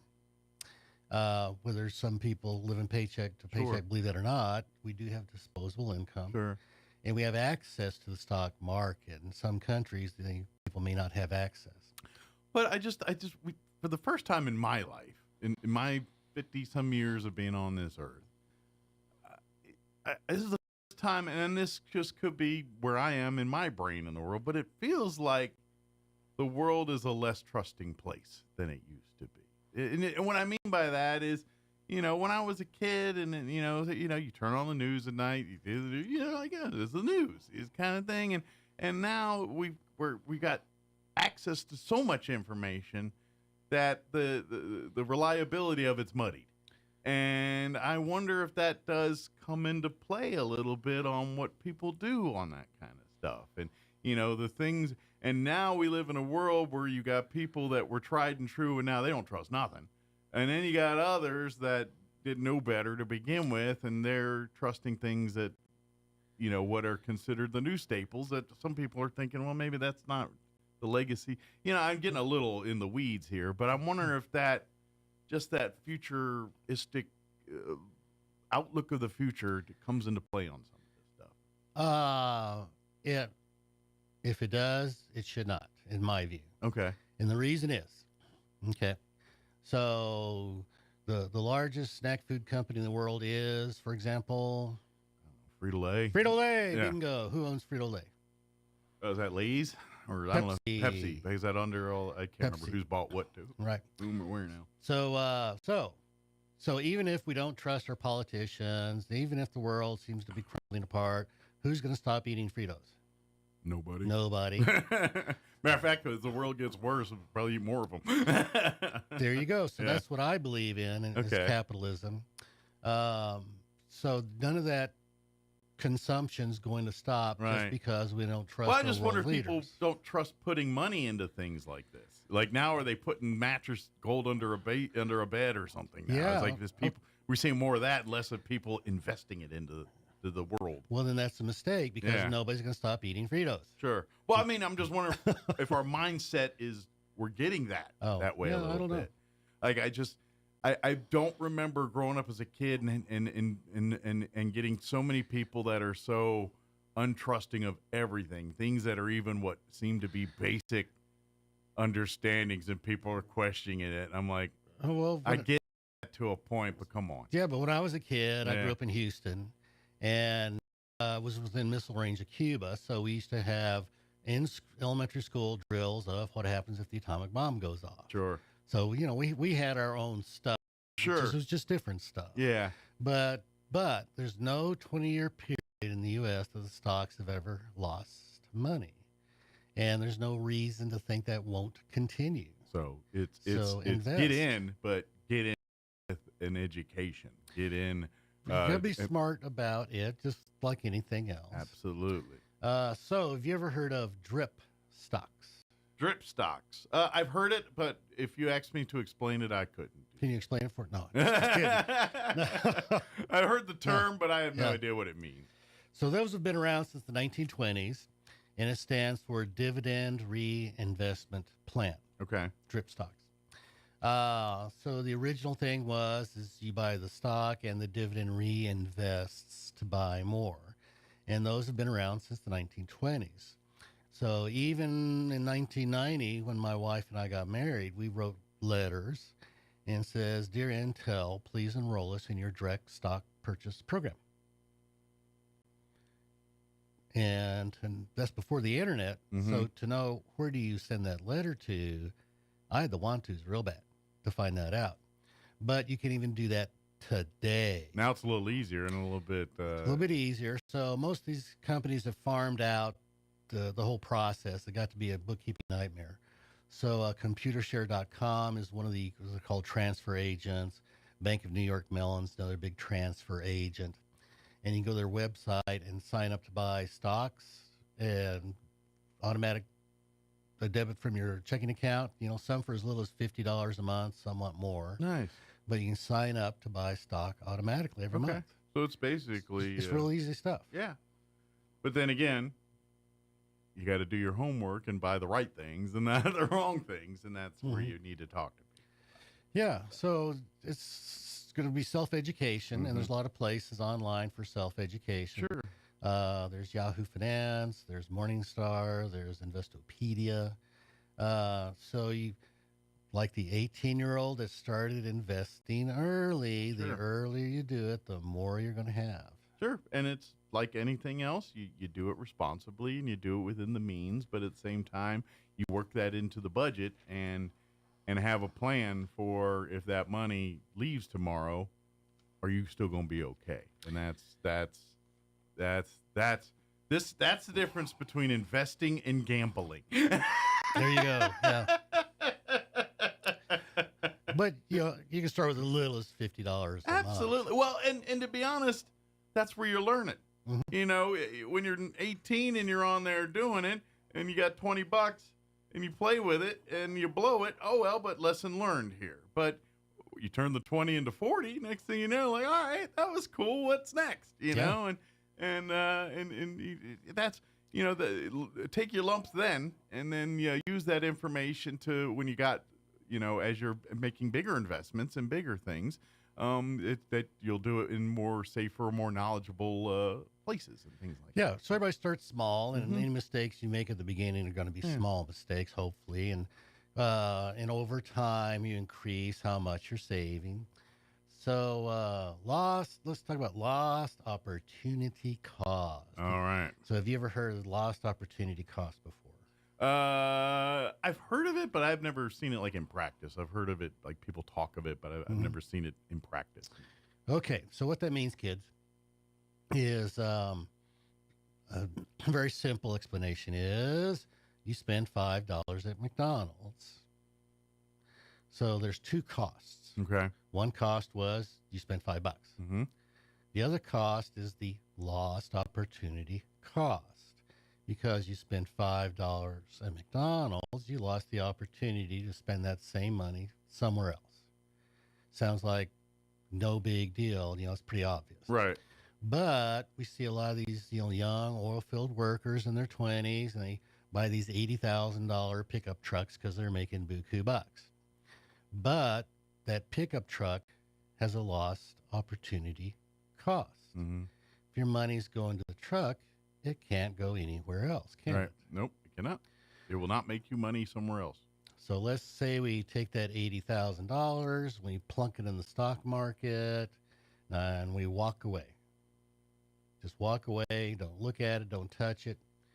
And that oil field worker comes back, is his parents' age, comes back in 25 years. That $80,000 would have grown to $800,000. Not a bad payday for just dropping and sitting and forgetting. So that's the lost opportunity cost of that pickup truck, is because instead of that truck, he could have had $800,000.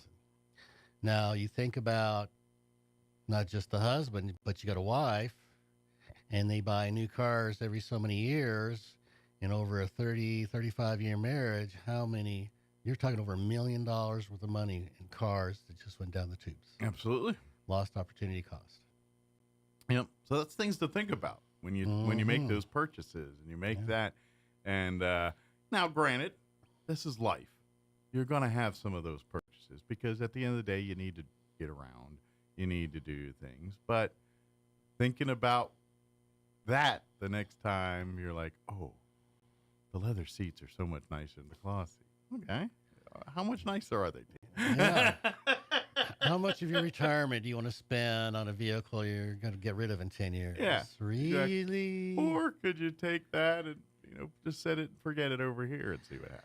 And mortgages. Mm-hmm. So, most people get a 30-year mortgage, and that's because that's the lowest monthly payment. Sure. Go ahead. I was going to say, and I'm not saying that's a bad thing if that's to get your foot in the game and getting, when we talk with Elliot from Loan Depot here every month, and you need a house, and people are like, when's a good time to buy a house? When you need one. Yeah. If you're trying to play the interest rate game, you're going to be sitting on the sidelines for a long time. So a lot of my clients, younger clients, ask me, well, what's it going to take to qualify to buy a house? Mm-hmm. And I tell them, well, 3 to 5 years before you want to buy it, you go talk to a mortgage broker. Mm-hmm. Or a mortgage lender and say, what are you going to want to see from me in 3 to 5 years so that I can get a house loan? Yeah. And or then, even give them the scenario where you're sitting today and be like if I bought a house today, what would it take me to do it? And then be like, yeah, okay, well, what if I come back in a year, what it is? And that's exactly what we're talking about. Well, they may say you got too much car debt or too much credit card, so you get you 3 to 5 years to kind of get ready. But the thing is when they say, okay, this is the principal and interest payment, you got to remember they're not telling you about taxes and insurance going to be included on top of that. So you got to be careful. So if you borrow $100,000 to buy a house and a 30-year mortgage, and you're going to end up paying over the 30 years $300,000. Okay, $200,000, but that's interest. Yeah, there's a reason why banks have lots of money. So you can take that $800 a month, take that monthly mortgage payment, say $800, multiply it by 14, divide by 12. So that's $933. That's only an extra $133 a month. So if you pay that extra $133 a month and apply it to principal, and most mortgages have a way you can pay extra and apply it to principal. Yeah. It'll knock 10 years off the mortgage. Yeah. Instead of paying $300,000, you save $100,000. Yeah. With a little monthly extra payment. Paying off early is a huge asset for you if you can do it. So you saved a lot of money. It's easier to retire when you have no debt on the house. And then even if you wanted to move into a bigger house at that point, you've got your house paid off. Exactly. Yeah. You got huge leverage at that point. Exactly. Yeah. You're back in every, and this is what we say every time, because every mortgage payment, you're investing back into yourself. It's, and that's the whole, that's, when people talk about the American dream and everything, really it's buying that first house is the foot in the door for most people. Well, but I've had clients that are in their 60s and they've got a 30-year mortgage. Mm-hmm. Or they've got 25 years left on the mortgage. That's because, and it just drives me crazy of, okay, you're 65 years old, you got 20 years left on a mortgage. What were you thinking? Yeah, well, they planned on dying with debt. That's what they planned Apparently. and especially when it comes to matters of the finance, just because you're older doesn't always mean they're wiser. If you learned bad information when you're younger and have been using bad information your whole life, it's still bad when you're older. Doesn't make it good. That is incredibly true. That really is. Some people never learn a better way. Yeah. Experience is a valuable thing and very good. But if you've been doing it the wrong way the whole time and thinking you are, it's a problem. So yes, listen to your elders, but sometimes they give you bad advice. It just happens. Yeah, because they don't know any better. They don't know any better. Yeah. They didn't. Most people never learn how to handle money properly. I don't think. So if you're living paycheck to paycheck, you're not properly handling your money. If you don't have plans to have money to retire, if you're not putting money away, then you're not handling money properly. Yeah. If all you're doing is paying debt for houses, cars, credit cards, then you're not handling money properly. Absolutely. And I know we're about out of time here, but kind of if you take the stuff we've been talking about here and just the biggest lesson I take is think about, plan for it. Every decision you make when it comes to your finances, think about it. The end game. What is your goal? What are you wanting to do? What are you hoping to see for yourself in 20 years or whenever that mark is? And before you put that money down for anything, answer the question. Is this helping or hurting my end game? And if it's there you go. And if it's not helping, maybe you should rethink on doing this decision. Yeah. So if your goal is at age 70 have $1 million, is buying an $80,000 truck today really going to help you reach that goal? Yeah. Hell no. And I get it, because I've had the debates with my wife too. Oh, come on, we need the new. Yeah, I get it. As you get older, you get to fudge on those a little bit because hopefully you built up. You say, all right, let's throw the extra $20 on that thing or whatever it is. That's the beauty of getting older and enjoying your money. But when you're young, and that's the thing you got to realize is when you're young, you got to earn it. You don't get spit out into this world entitled to everything. If you want it, you got to bust your butt and you got to earn it. And it takes a life of learning the lumps of that sometimes to get it right. And this is why young people listen to the elders sometimes on this, because trust me, I know I can speak for myself here that I learned some of these the hard way. We all did. Mistakes. Yeah.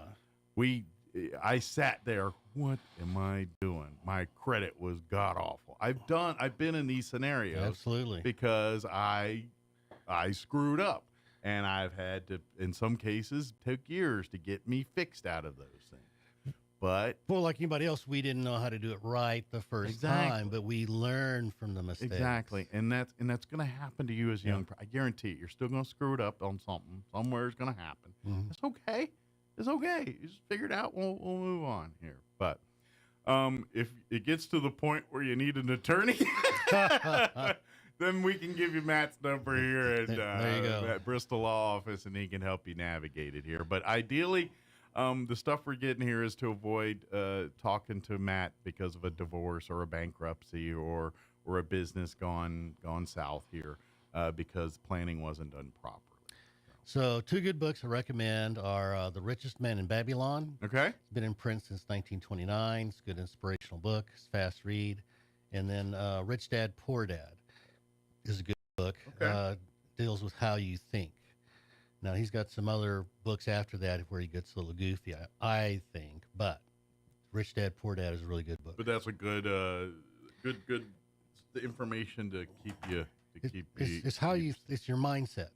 And if you want to be ultimately a millionaire, you actually have to develop the mindset first. Absolutely. To get there. Makes sense, because if you don't know what you want, and you just this, and it's just a bunch of things you're trying to collect together. Yeah, if you're always spending money instead of saving, that's the mindset. Absolutely. And of course, for all things family law, legal issues, things like that, Bristol Law Office .net is the website you can go to and set up a consultation, and and Matt will be right after that consultation. You know what? I can get you in and out with a few simple forms to fill out and go file them with the clerk. You're good to go, or something like, nope, we gotta sit down and work this one out. Each situation is unique, and so we'll tailor the needs to what you need. Yep. You betcha. But either way, you're gonna know up front and know what you're getting into before you have to get into it. Yep, that's right.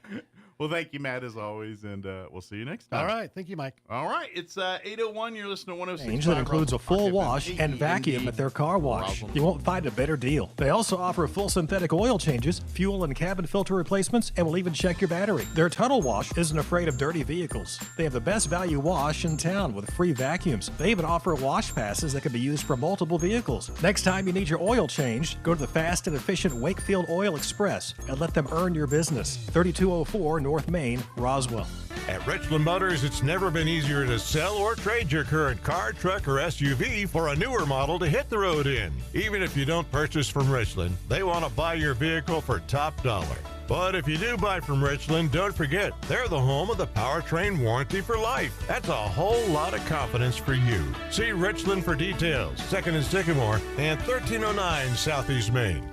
It's time for the Chaves County Sports Report. Got a couple of guys who we want to give some mention to from Dexter and Hagerman who were selected for the All-State basketball teams. We already had told you about the All-Star basketball teams. That's just for seniors. But All-State, that's for all classifications, freshman through senior, a little bit more difficult to get on one of these. Javon Aguiar from Hagerman was picked second team for the Class 2A boys, junior for the Bobcats, who scored 24 points a game from his guard position. Now, you may have heard his name in track and field. He finished second in the 100, 200, and long jump last year. And C.J. Granados from Dexter, he's honorable mention All-State for Class 3A, only a freshman. He's 6'1", and a guard, also quarterback on the football team. The Sports Report brought to you by DSI. Call DSI for all your office technology needs. I'm Eric Butler at Roswell's Talk FM 106.5. Your home for Kim Commando in Roswell. 106.5 Roswell's Talk FM, KEND, Roswell, New Mexico. Over abuses of warrantless spying by the FBI, House Republicans have advanced a bill that would reauthorize the Foreign Intelligence Surveillance Act, the so-called FISA program. The action comes today after a similar bill failed to reach the floor of the House yesterday.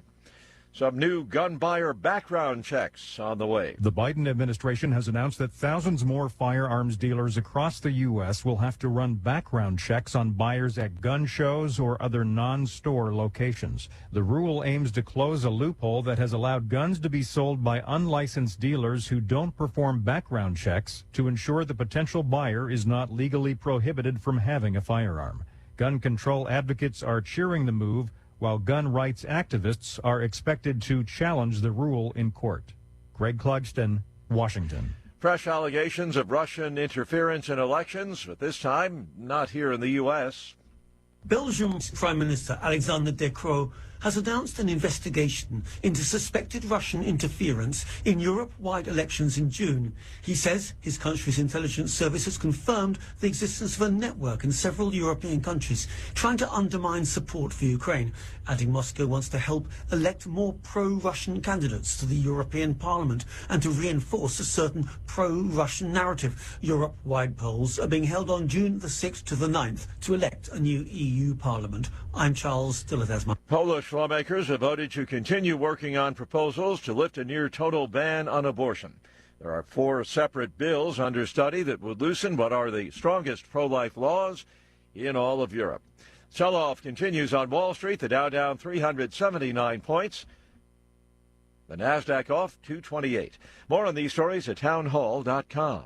Everybody wants cheap airfare, but where do you find it? You call low-cost airlines. Their prices are direct from the airlines, and they're so low you can't find these fares published anywhere. They specialize in cheap flights, discount hotel rooms, cheap car rental rates, and great package deals anywhere around the world. Wherever you want to go, they can help you get there cheaply and with the best price guarantee. If you want the lowest prices on your airline tickets or other travel services, call now. That's right, call. That's the only way to get these rates. Experts are standing by 24/7 to get you the cheapest airfare and hotel rates available. So don't wait. Call right now for the lowest travel prices anywhere and great last-minute travel deals too. Call 866-755-5300. That's 866-755-5300. Again, that's 866-755-5300. Call us right now.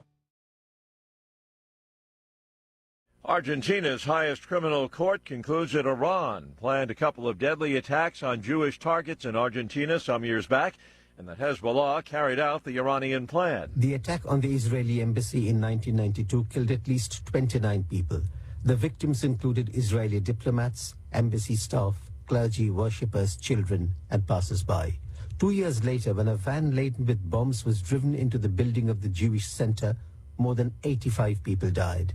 It was the worst atrocity ever perpetrated on Argentine soil. More than 500 were injured in the 2 attacks. The court upheld an earlier ruling holding the attacks to be crimes against humanity. The judges declared Iran to be a terrorist state and implicated the Shia Hezbollah movement. The BBC's Sanjay Dasgupta. A U.S. carrier strike group led by the USS Theodore Roosevelt has held a 3-day joint exercise with its allies in Japan and South Korea. Townhall.com. Well, the weather turned out to benefit some of the field in the first round at Augusta National. Bryson DeChambeau has taken a 1-shot lead over world number 1 Scotty Scheffler in an incomplete opening round of the Masters. Weather delayed the start of play by 2.5 hours, but DeChambeau and Scheffler were among the lucky ones to finish. DeChambeau birdied his first 3 holes and then 3 of the last 4 for a 7 under 65 to edge a charging Scheffler, who birdied 4 of his last 6 holes for a 66. Defending champion John Rahm posted a 1 over 73, but Tiger Woods, Dustin Johnson and Brooks Koepka are among those who will have to play catch-up on day 2. Graham Agars, Augusta. Ukraine says a massive Russian missile and drone attack has destroyed one of Ukraine's largest power plants and damaged several others, part of a renewed Russian campaign targeting energy infrastructure in Ukraine. More on these stories at townhall.com.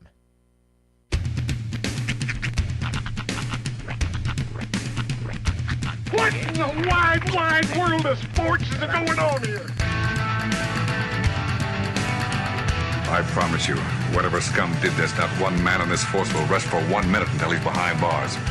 Now let's grab a bite to eat. Yeah, come on. I feel the hot wind on my shoulder and the touch of a world that is older.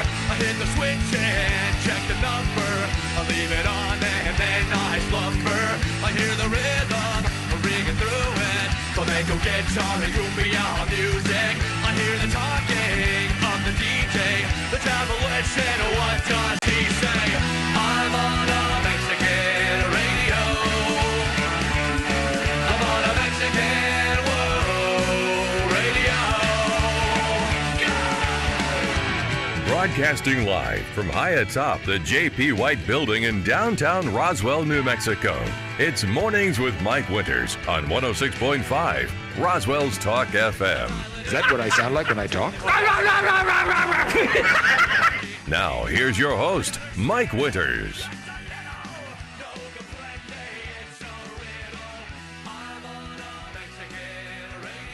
And good morning. It is 6 minutes after 9 o'clock. Welcome to hour number 3. Tracy Piernos. Of Mornings with Mike Winters, right here on 106.5 Roswell's Talk FM. Happy Friday. Indeed. Finally Friday. Made it. Was it a long week for you? It was a pretty long week, yeah. I'm trying to now that I'm here, it's like, yeah, Monday seems forever ago, but then the week did kind of zoom. I feel like a lot was accomplished this week. I feel like a lot was assigned this week. Yeah. And, of course, because we are the production dynamic duo that we are, we power through. We do. And actually, underpants that we wear on the outside of our pants. Because that's the way the good Lord it's the way of the quail, exactly. Weirdly enough, I have a utility belt inside. Nice. An internal utility belt. Internal. Under the underwear. That's useful.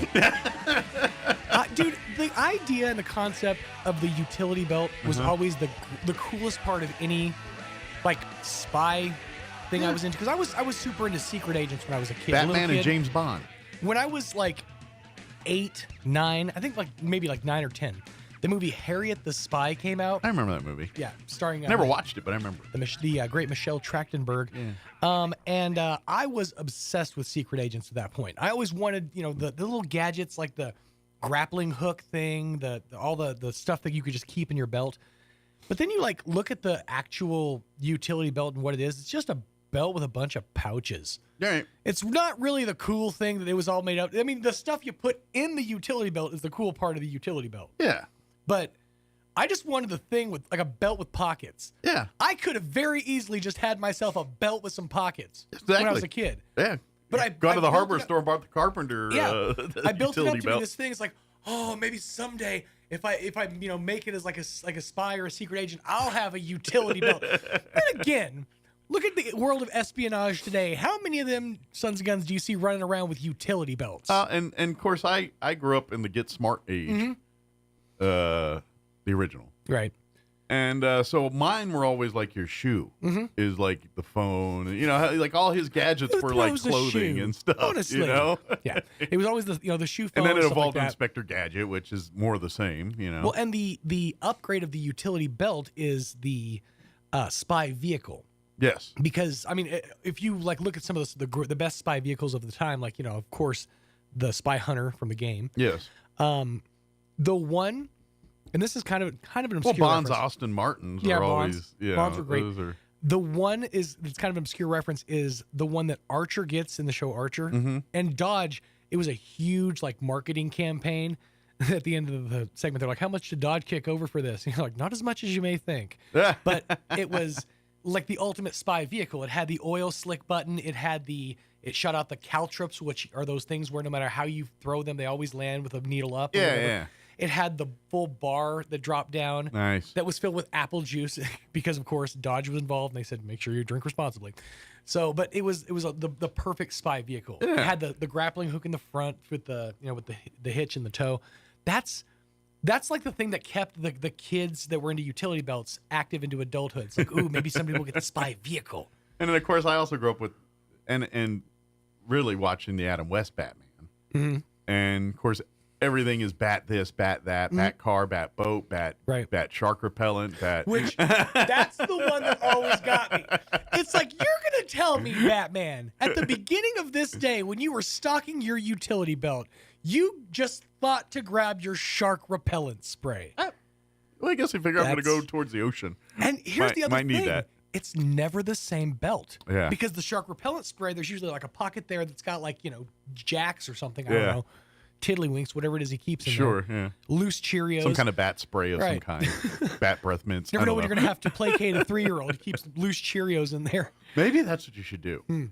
Is as an adult man now, create your own utility belt. There you go. But fill it with like your mundane daily stuff and just call it bat this. There's my bat phone, my bat Panaka, my bat keys, my and keep it that way. That and being put like the said- bat logo on everything. That being said, as cool as the utility belt is, let's jump forward to now. Yeah. The most grown-up / like old man people in your world are the ones who don't put their cell phone in their pockets. Instead, put them on their The holster. belt clip on their Yeah. their belt. It's like I think the utility belt has sort of fallen out of favor. Well, it's gone the way of the fanny pack. Well, but to say, you also have to crowbar the fanny pack as a, I don't know, contributor, detractor. It's the poor man's utility belt. Well, although isn't fanny packs like a thing again? They're starting to be, but they're like designer ones. So it's like Gucci has one. It's just a man purse, right? Yeah, no, pretty much. That's what I thought. One of the weirdest accessories I've ever bought and worn in my entire life, and I hope I never have to wear one of these again.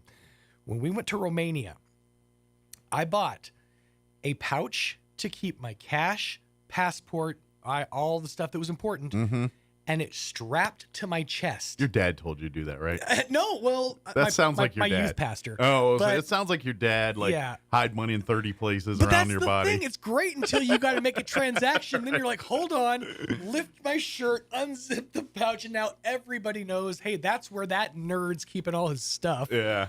Aim for the chest if you're going to aim Now, anywhere. were you of that age, or was this too modern? Where you carried traveler's checks? Oh, no, it was past traveler's checks. Okay. Traveler's checks were still a thing. I did not do that. Okay. What we did is as soon as we got there, we were taken to a currency exchange station where we were allowed to exchange some or all of our money into the local currency. Right. Which I did some. I didn't do all of it. 'Cause Yeah. it was just down the road. I could have done And more. the only because when I went to Australia when I was 14, we did it. But yeah, I had some cash And honestly- then traveler's checks, and then I had to convert them to cash. There was a few people that actually gladly accepted cash, like almost over their currency. Okay. Yeah. So- Yeah. American dollars pretty much That's actually liked in a lot of places. here's the weird transition in time that it was. Yeah. While I was there, we're in Frankfurt for the day layover. I transferred some of my money into their currency, which at the time was the mark. Okay. It was before the euro took over. So Right. I actually at some point, maybe still to this day, have German mark coins. Oh yeah, in my bag of stuff somewhere, I've got a bunch of lira, Italian lira, for when I spent time in Italy, Deutschmarks and stuff when I spent my month in Germany.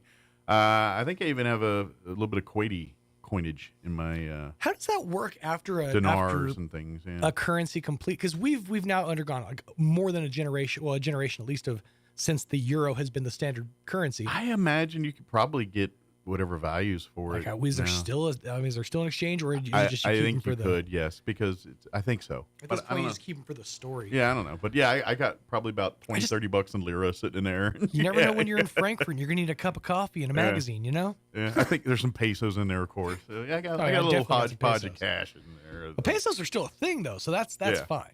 But yeah, when I went to Europe, the one time when I was in Italy and Germany, it was before the euro, and so yeah, I had Deutschmarks and lira and all the the various countries. I was going to get some Holland money, but I got shipped out right before we were going, so I missed out on that trip. So. Anyway, let me give you the rundown for this hour of the show. We're going to get you up to date with the weather here in just a bit. Kathy Lay with Keep Roswell Clean and Beautiful will join us here in just a few. Tomorrow is their big Arbor Day tree sapling event happening out at the zoo tomorrow, so we'll get all the skinny on that.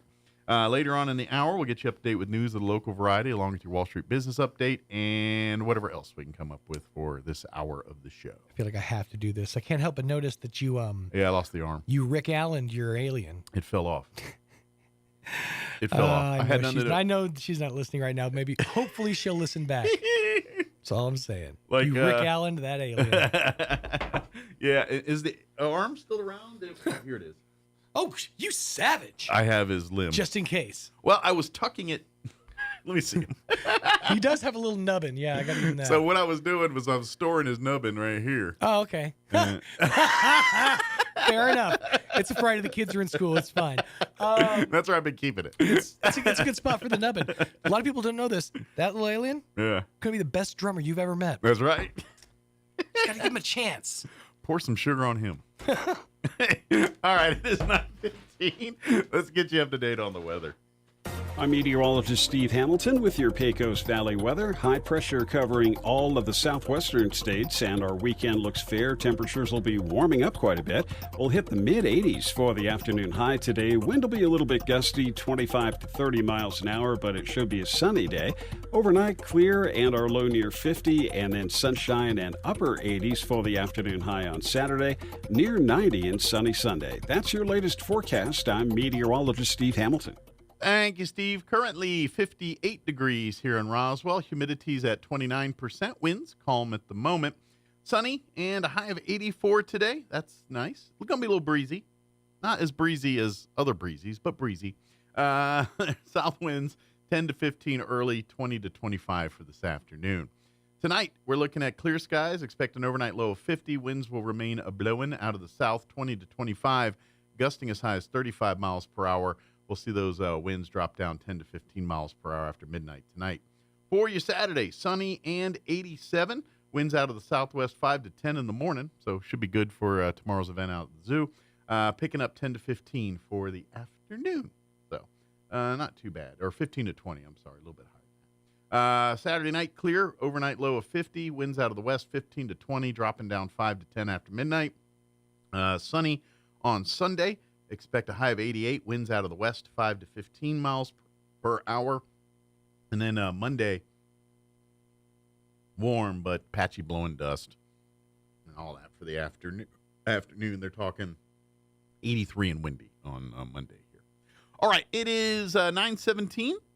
Let's take about a 3.5-minute break.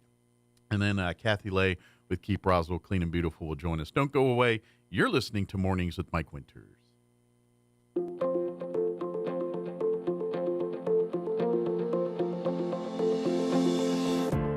Happiness isn't about getting what you want all the time. It's about loving what you have and being grateful for it. Hi, this is Pastor Troy and Julie Smitherman for The Joy of Marriage. As people, we can get so focused on what we don't have, we don't appreciate what we do have. We can make ourselves miserable, angry, and even depressed by focusing our thoughts and words on the negative. Take a look around and find something to be grateful for that your spouse does. It will change your attitude in your marriage. 1 Thessalonians 5:18 says, "No matter what happens, always be thankful, for this is God's will for you who belong to Christ Jesus." Take it from me, I was such a negative person, but by renewing my mind with God's Word and learning to be thankful, it changed my life and greatly impacted my marriage.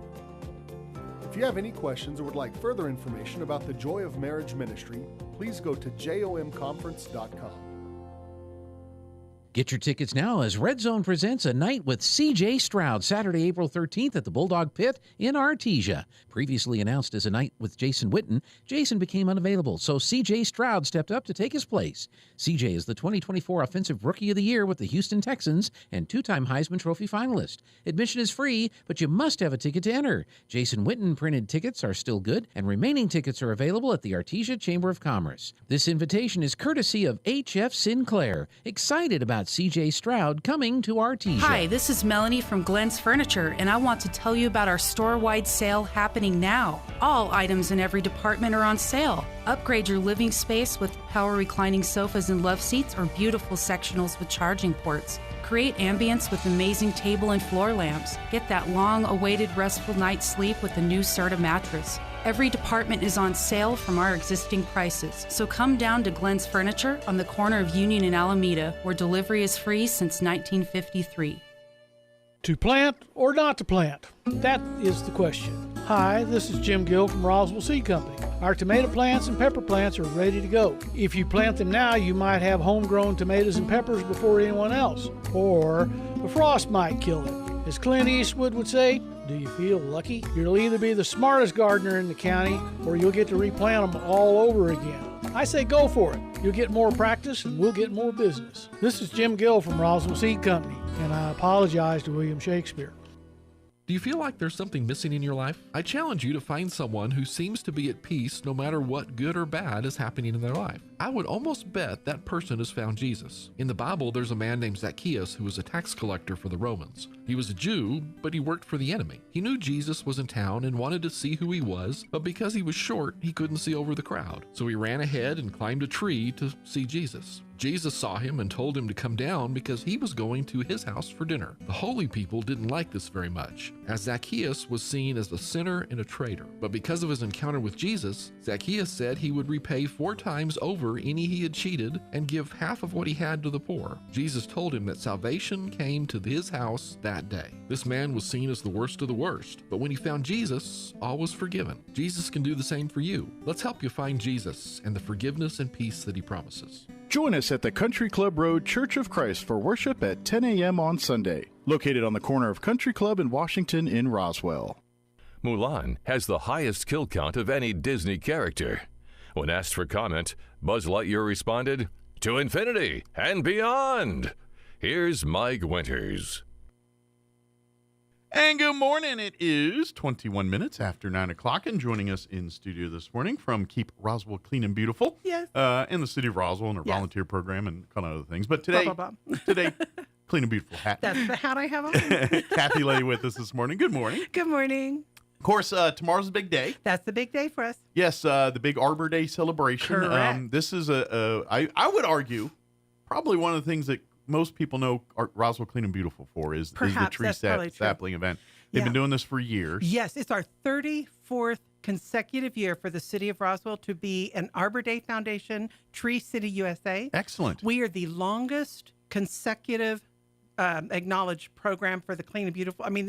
For the Tree City USA in the state of New Mexico. Excellent. So it's this will be our 34th so year. So we're veterans at this point. Yes, and if you're not familiar with this, what happens is tomorrow morning, between 9 and 1, you're 9 and 11. 9/11. I'm sorry, 9/11. Yeah. You're invited to come down to the zoo, the Spring River Zoo. They're going to be giving away tree saplings. Yes. And there's multiple different varieties. Yes. And it's first come, first serve, and you'll get a bag with the saplings here. All the trees that are picked for this event are trees that are designed to thrive and work well in our climate. They're chosen because they're either native to our region or they are well adapted to our region. Yeah, so they're used to our harsher. They'll grow in drought conditions. You need to water them. Oh yeah, you gotta grow them and maintain them. They're more heat tolerant and the dry soil we have here and the dry environment we have here. Yeah, they do better in that than others do. Yeah, and we've got about 6 or 7 different varieties of trees? 8 different altogether. 8 different varieties. We're going to have everybody ask this, so I'm going to read them really quickly. Okay. The Afghanistan pine, the Arizona sycamore, the bur oak, hackberry. We have lilacs this year. We got 200 lilacs. Oh, nice. They're pretty. Yeah, they're beautiful. I imagine they're one of the popular They're ones. one of the most popular. The New Mexico locust, the pinon, and the Rocky Mountain juniper. So those are the 8 that we will have tomorrow. Yeah, and just to give you ballparks here, because obviously, these trees grow. These are saplings. Yes. They're very tiny. Some of them are bare root. Some of them are little plugs. And then we have 200 that will be in 1-gallon containers. Okay. They're small, but they grow quickly. Gotcha. So think ahead. Yeah, and that's what I'm saying. But these trees are all just for instance, just to kind of give you a rundown. Afghanistan pines are average about 40 feet once they're fully grown. Right. Arizona sycamore is about 80 feet, so Correct. you're going to need a little more space for those. Yes. Same with the bur oaks. Yes. And hackberries can go 60 to 100 too, so they can get big. Big. Your lilacs, they're 30 feet. Those are a little smaller. Same with your New Mexico locust. Correct. They're about 30 feet. Those 2 are kind of shrubs. Yeah. Those can, you can even argue bush. A shrub. Yeah. Bushy tree kind of thing. Depends on, but, right. But either way, it's not going to get huge like some of the others. Correct. Your pinion's going to run you about 40 feet. Correct. And then your Rocky Mountain juniper's about 50 feet when they're all said and done. That's here. So, correct. And always remember, I would just remember and I'm a bad planner, but I remember this tidbit was always dig a hole about 3 times larger than the plant of which you were trying to put in it. We actually have our city arborist, and some of his guys are going to be there doing planting demonstrations. Okay, so to show you how to put it in properly. Yeah, they'll show you how to plant them. We have 10 of the Chaves County Master Gardeners will be there to answer gardening questions. We also have packages of seeds. We have free shopping totes and cups, and we have LED light bulbs, and we have car trash containers. Swag all aplenty. kinds of swag aplenty that you get for free.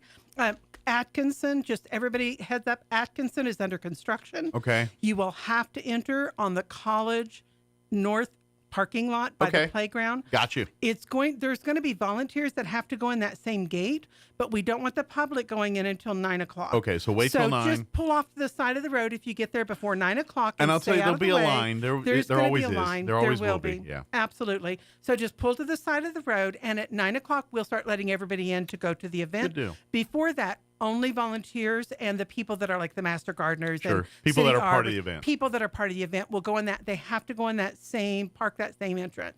So volunteers, if you're coming tomorrow for my volunteers, make sure you go in the college entrance. I've already sent emails to everybody, but for the public, we'll open that gate at 9 o'clock. Excellent. So you know. But please come and like you said, ask the questions and everything, so you know exactly what to do with this plant. Correct. So we give it the biggest chance of success. Absolutely. And water them twice a week. Yeah. And remember this too. Just another tip.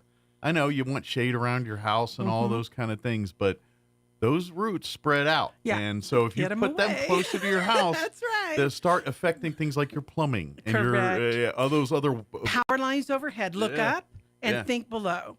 And if you have power lines anywhere around, make sure you're careful before you dig. These are going to be little bitty. I know you're not going to dig very deep to start them. But when you get like this hackberry, if it gets 100 feet, that's a big root system that's so underneath it. look up at the power lines overhead and look at your sidewalks, fencing, things like that. Mm-hmm.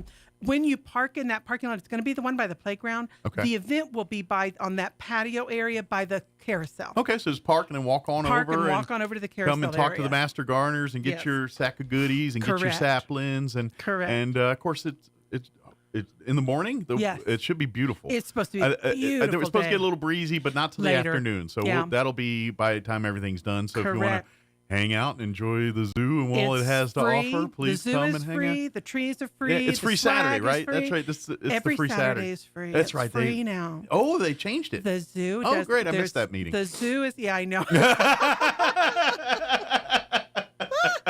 So you can come to the zoo. It's free. Excellent. And so the event is free. The zoo is free. The swag is free. The trees are free.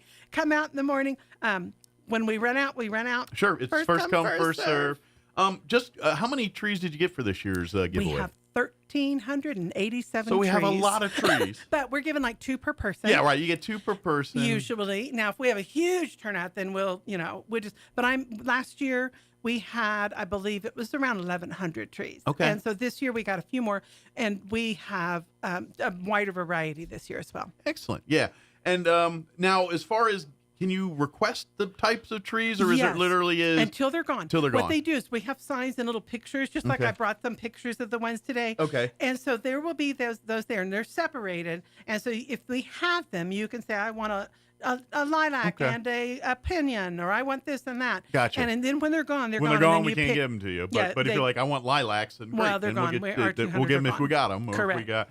So, if you want a particular type of tree, if you're like, I want a lilac. Yes.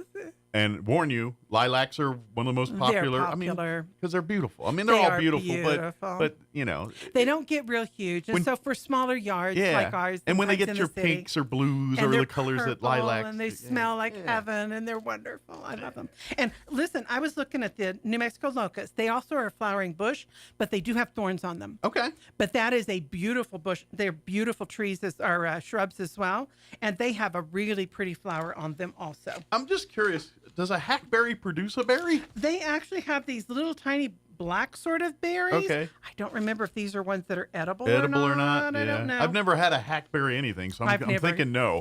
But I don't know. I could be wrong. I have no idea. I could be wrong too. Yeah, they look like the ones. They actually look like ones that I've seen before. I don't want to say. I don't want to say that they are. All right, I'll be in trouble. Yeah. You know what? If you have questions like that, ask the gardeners. The master gardeners can. Ask the arborists. Don't make us lie to you. Let them give you the straight answer. Exactly. And our city drought specialist is also going to be there to talk about water and answer questions about water and stuff as well. Excellent. So that there'll way be a lot of really get... knowledgeable people. Absolutely. Yeah. And then, but come on out. Again, 9 a.m. is when everything 9 starts. a.m. Again, they're not letting people into the zoo parking lot until 9 a.m.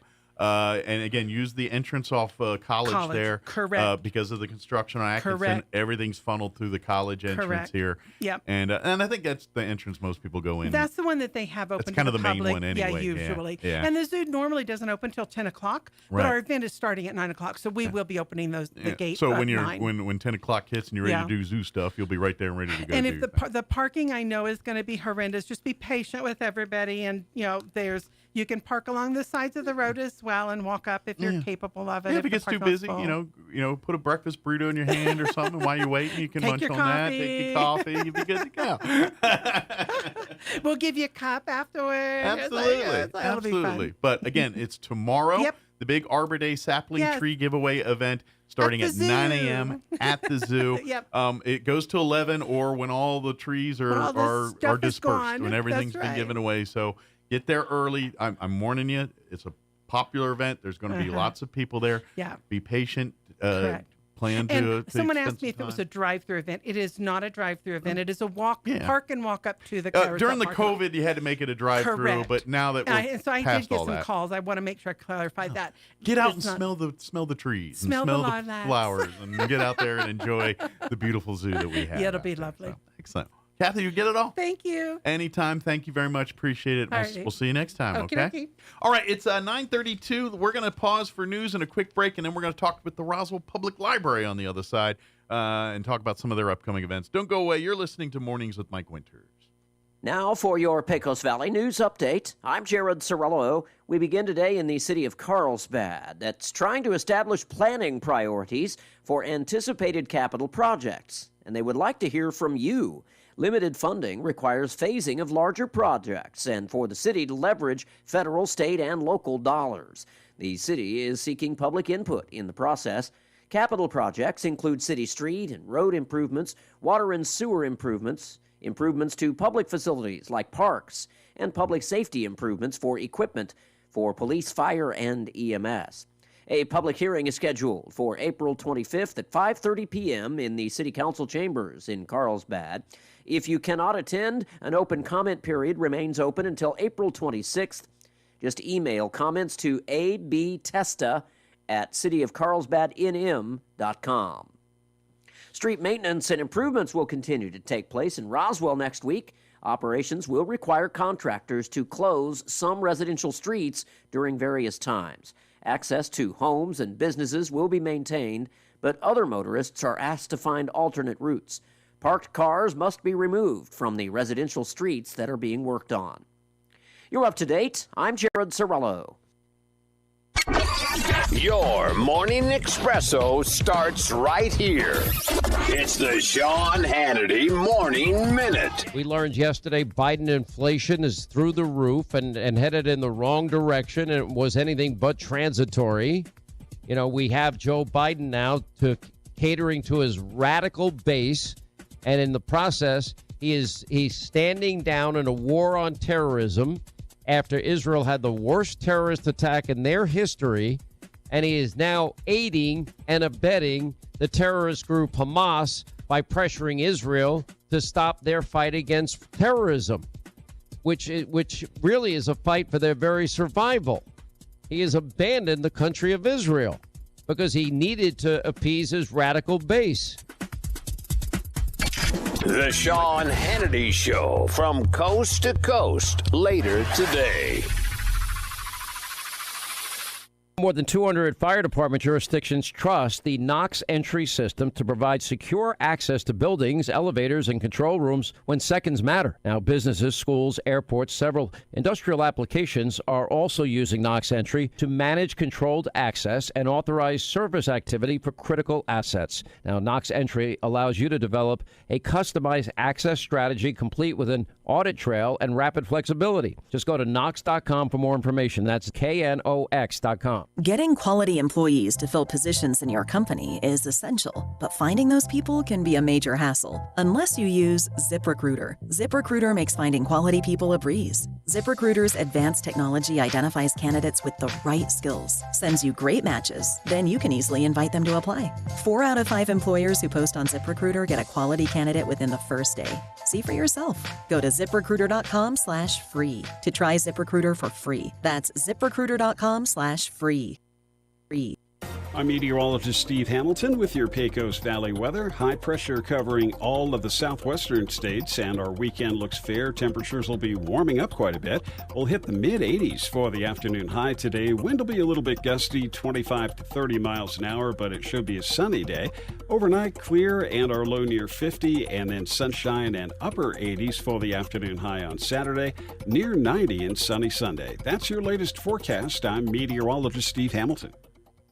With the Wall Street Business Report, I'm Rich Thomason. Wall Street opened lower this morning after several big banks issued mixed first quarter earnings reports and trimmed guidance on the assumption that the Fed would cut interest rates. J.P. Morgan Chase shares fell 2.5% after it reported a modest 6% rise in first quarter profits. However, the bank gave a lower than expected forecast for its net interest income for the full year, reflecting the bank's expectation that the Federal Reserve will cut interest rates later in the year. China's exports contracted in March after growing in the first 2 months of the year, the decline underscoring the uneven nature of China's recovery from the pandemic. A review of the Bank of England's economic forecasting undertaken by former U.S. Fed Chair Ben Bernanke has found significant shortcomings that should be addressed to better inform future interest rate decisions. For the Wall Street Business Report, I'm Rich Thomason. Attention Roswell and surrounding areas. What you're about to hear will totally blow your mind. It's the grand reopening at the all-new Roswell Ford. The all-new Roswell Ford has new management and a whole new attitude. I interrupt this commercial for more breaking news. Attention car buyers. The all-new Roswell Ford needs your trade, and we need them now. So there's never been a better time to trade and upgrade to a new Ford or quality pre-owned car, truck, or SUV for less. Making payments on your current vehicle and you want out early? Even if your current car is rusted, busted, and can't be trusted, Roswell Ford wants to spring you out of your trade, even if you owe thousands more than it's worth. Worried about payment or interest rate? Don't sweat it. Roswell Ford has partnered with more lenders that can help with all types of credit, with rates as low as 0% for 66 months. Get pre-approved today at RoswellFord.com. Lower prices, exceptional trade-in values, and a better buying experience. Get on board at Roswell Ford, 821 North Main Street in beautiful Roswell, or visit us online at RoswellFord.com. $15.15 per thousand financed on select models with approved credit. The Clovis Music Festival is back from April 18th through the 20th, and it's bigger than ever. 3 epic nights of bands and entertainment await you at the Curry County Event Center. Starting Thursday at 7 p.m., immerse yourself in the Pink Floyd Laser Spectacular, followed up Friday night at 7 with Mickey and the Motor Cars, followed by country sensation Kip Moore. Don't miss Bowling for Soup Saturday at 7 p.m., followed by the legendary Gin Blossoms. Secure your tickets now at ClovisMusicFestival.com/tickets and be part of the excitement. The Clovis Music Festival 2024, brought to you in part by the City of Clovis Lodgers Tax. Don't miss out on the music event of the year. Edge Safety and Services LLC in Artesia, New Mexico has an immediate opening for roustabout crew and a safety technician. Position requires a clean driving record and must be able to pass a drug and alcohol screening. Edge Safety offers great pay with IRA benefits and employer contribution towards health benefits. Please email resumes to edgecoding@yahoo.com or apply in person at 2801 North Freeman in Artesia. Edge Safety and Services is an equal opportunity employer. A great way to spend a beautiful spring afternoon is with the NMMI Bronco baseball team. This weekend, the Western Texas College Westerners come to Roswell to face the Broncos. 4 games Friday and Saturday at noon and 3 p.m. each day. The Broncos are in 4th place in the conference and need to sweep the series to lock up a spot in the Region 5 tournament.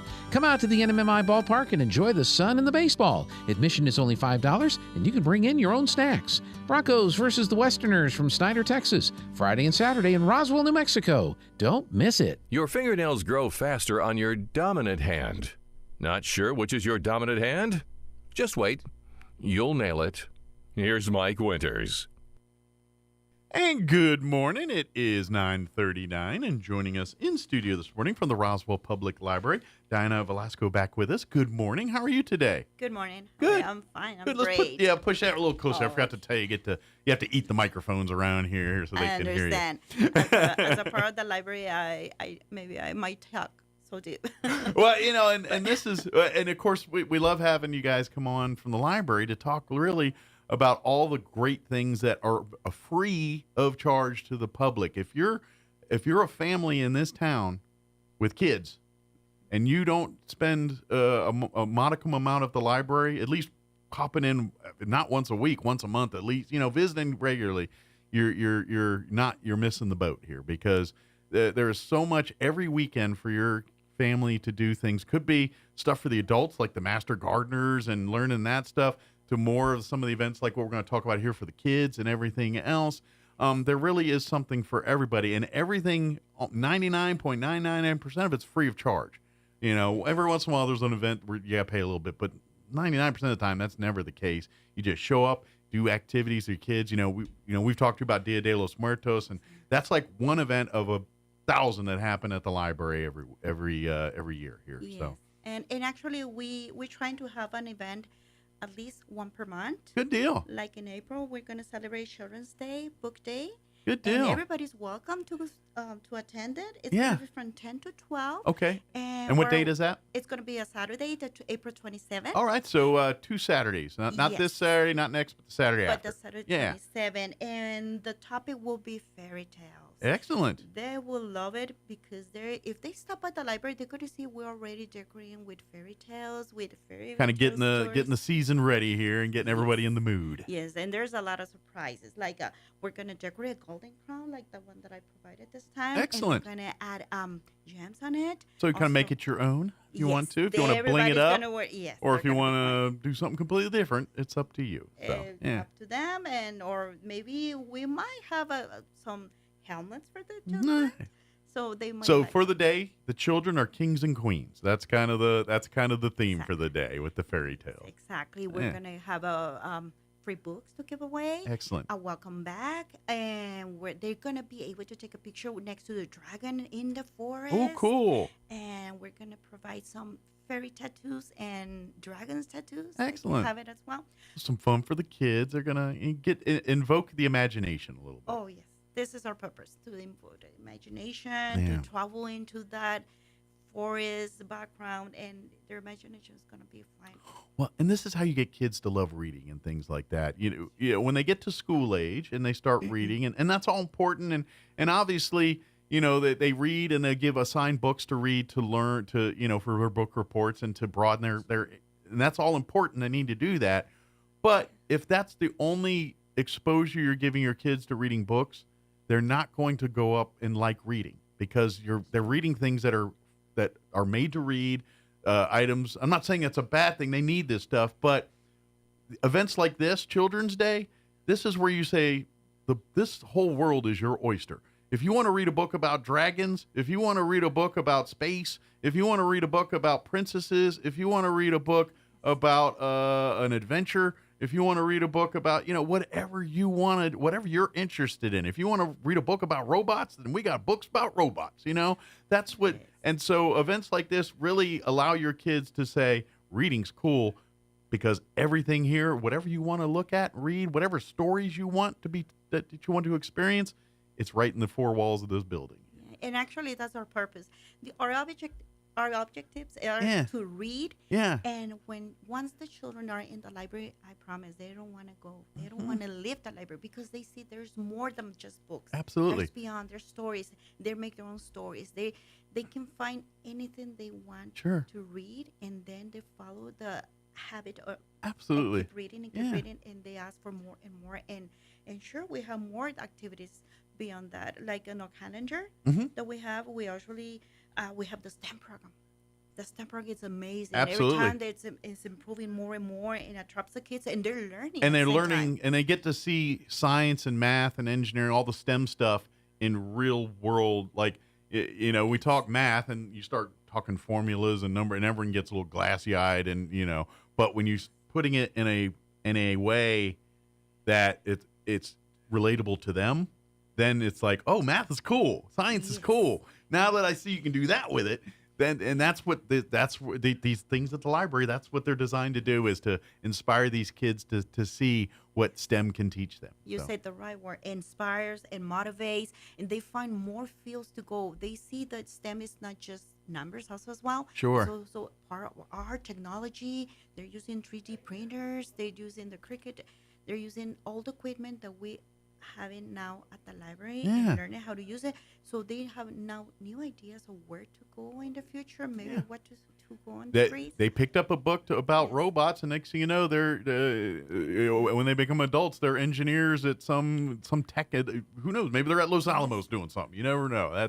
That's what. But it starts by a kid reading a book in the library and got excited about the subject, and that's how it starts. And So especially when they make a comment that they say, you know what, I told my parents about this and they didn't know. They feel proud of themselves for teaching something Sure. they didn't expect it. Absolutely. And that is just talking about STEM. We also have the Charlie car. Mhm. Those ones that like the cuisine and cooking. We also had that on the Saturdays. Garden, as you said, you mentioned it before. Yeah.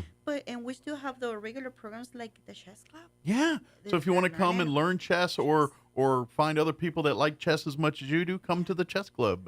Do the crocheters still meet and everything? I know they've been meeting at the library Not recently. lately. Okay. Instead, we have the tabletop games for family. Oh, and the excellent. So you third want to come Sunday play art. Clue or Monopoly or Risk or whatever. Risk, that one might, because I've never seen a Risk game under a day. Like that game literally takes it gets going, and I've seen the games of Risk go for a week at a time. So maybe not Risk. That might not have enough time for that one, but the other ones you can But get. the other ones they can play it, and like I encourage the parents. Okay, the whole family can stop by. Yeah. They have fun. They don't have to make a mess at home. They just go to the ballroom. Exactly. So when they come and you do the projects with the clay or the paint, and you're like, I don't want that all over my house. It's at the library. They can do it there and take it home and keep the mess at the library.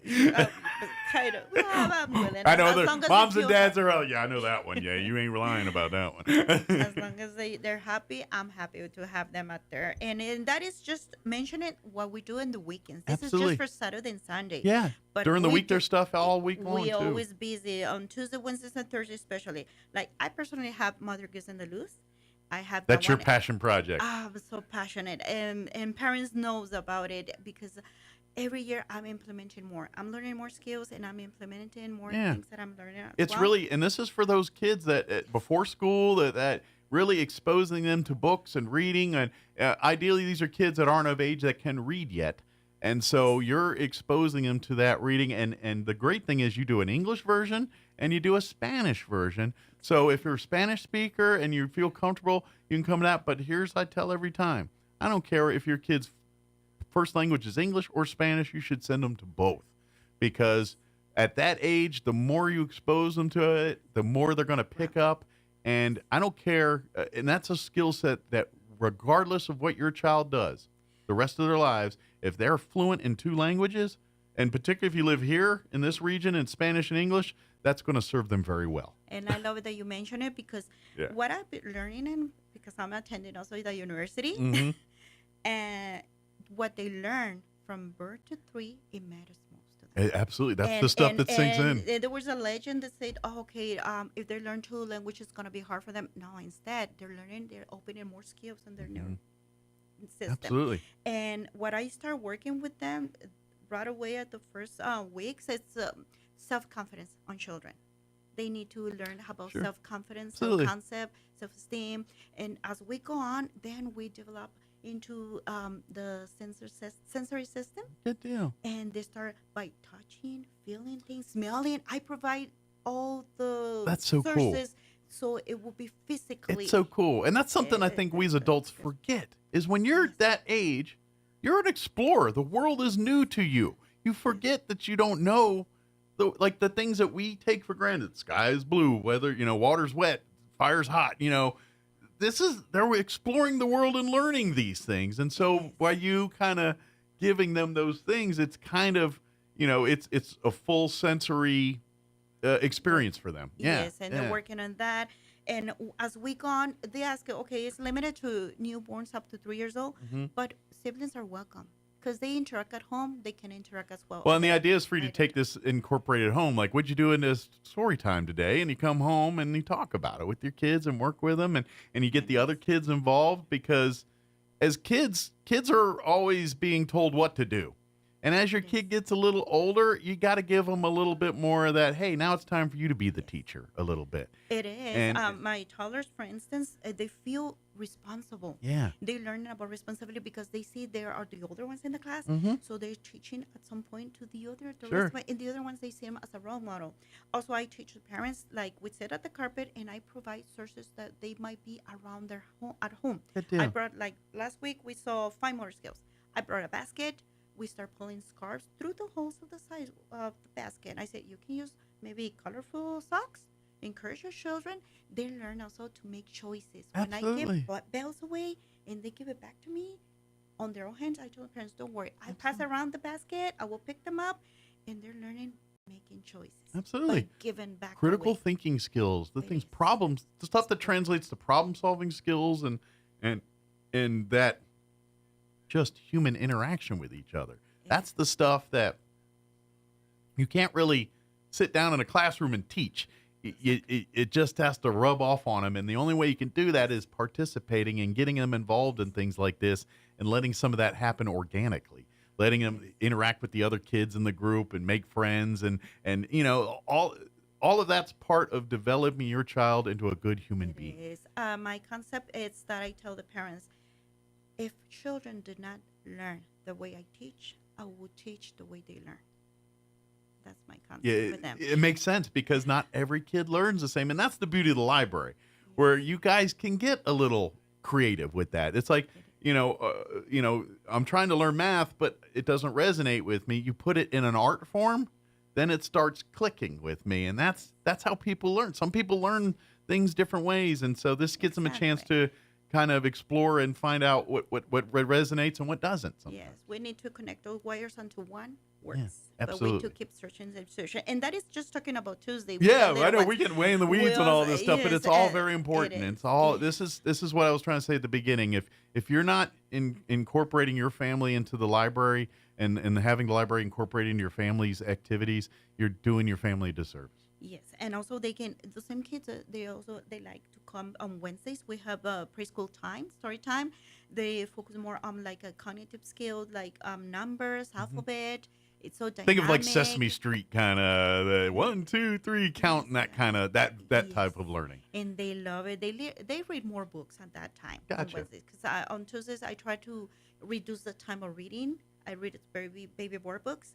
It takes like a minute for children so that age. Well, their attention spans are not quite long, so you got to get them quick and fast. It is, exactly. Because you're going to lose them quick and fast. It is, because that is a process of changing activities constantly.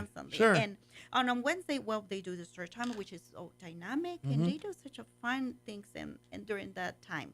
But also we have Thursday, music and movements, and I believe you already know about it. They work more on gross motor skills.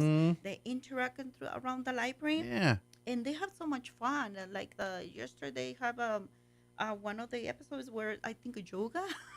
so they're in there doing yoga and everything else. Yeah, the little ones are there and music and movements. Absolutely, this is cool. It's so much fun that these kids are having, and they're learning. And that's it. Half this stuff is disguised as fun, and they're actually learning things and getting it. They don't realize they're learning the basics and fundamentals of, science, math, art. They're working everything. with their skills. Fine motor skills, as you see, Tuesday, Wednesday, and Thursday. Fine motor skills, gross motor skills, cognitive skills. But if they have questions about going to the library for activities in the afternoon, those are in the morning. In the afternoon, we have, like I say, on Tuesday, we have the Mother Goose and the Loose in the evening. But also once a week, the second Wednesday, 4-H Club, they have a program. And they provide activities. And they do a fun kiddos. activity every time. Yes, yeah. and they're welcome. They don't have to book for that one. The only one they have to book for is for Thursday, reading to Zoe. Zoe is a trained dog. And we have Zoe's gotten very popular. Yes, he's getting. And also Kiki. Yes, Kiki's another one. cool. And she's so lovely. Yeah. And they're welcome to come and meet them. And it's so good for children. When they come to the library and they read one-to-one to the dog, sure, parents can see that, and they're being telling it, the improvement they do on the reading. It's so, it's improving the kids' reading skills, but the dogs, and everyone loves the dogs, and the dogs are very attentive, and of course, it's by default teaching some of the love and some of that nurturing stuff that to instill some of that in your children as well too, on top of the fact they're practicing their reading and getting to basically, and a dog doesn't judge, so when they screw up or mess up, the dog doesn't care. The dog's just happy that you're in the room with him. And so it gives them a chance to practice reading to something without a pressure environment. Yeah, and children love that. They feel the confidence that Absolutely. dog and It's a lot of child. fun. And of course, who loves dogs? And who knows? Maybe we'll maybe there's a few veterinarians that come out of that because they roll around the floor with the dogs at the library. Yeah, and it's true. And I have a couple parents that say, well, there's been some improvement at home because they see as a reward to go and read to it. So cool. And so they're going to behave so they can make sure, hey, I'm going to the library to read to the dog today. Yes, and I'm happy so they cool. say they want to go to the library because there were words that we See, used to hear. you put food or a pet in a room and everyone's happy all of a sudden, isn't it? I believe so. But and this is just what they're going to see on the calendar. Yes. They're welcome to come and stop by at the and get a calendar. But there's beyond that.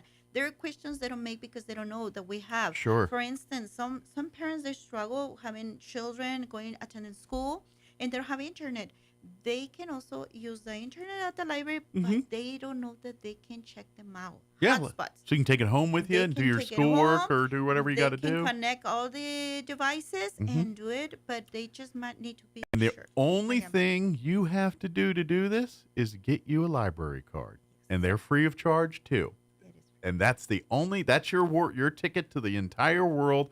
Don't forget, they have all these online resources. If you go to the city's website, roswell-nm.gov, and click on the library tab, you can go to the library side, and there you can download audiobooks, you can download music. If your child needs help with tutoring, high school and college level, they've got tutors that can help through the virtual stuff there. If you need magazines, periodicals, stuff like that, all of that's through the website. You could utilize all that and never technically set foot in the library and utilize all that free of charge as part of your family. So, and real quick, we're almost out of time. Mention the travel thing real quick. And I'm just going to say it again once again. Children's Day book day is going to be Saturday, April 27th from 10 a.m. to 12 p.m. Yes. And don't forget, you can wear your favorite custom character.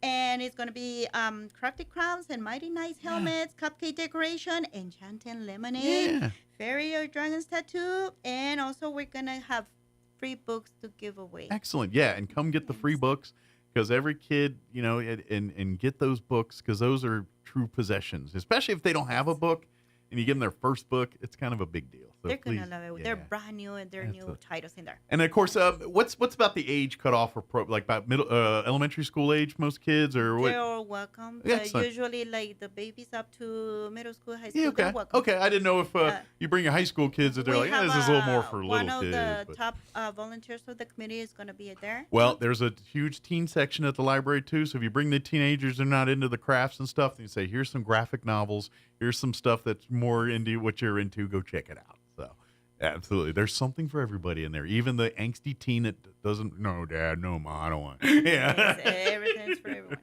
Well, thank you as much. We appreciate it. We'll see you next time. Okay. Have a great weekend. Don't work too hard. Oh, you're welcome. Thank you. And come out the 27th for Children's Day. Yes, don't forget. Bring your kids and come. They're going to come in costume. If they don't, we got crowns. We'll put them in costume when we're there, and we'll have fun. And They're going to have fun. And come experience the joy of fairy tales. So excellent. Thank you very much. We'll appreciate all you do here. That's awesome. All right, 9:58. We're officially about out of time here for today's show. Let's do this. Let's do weather real quick, and then we'll wrap up the show. Hold on just a second.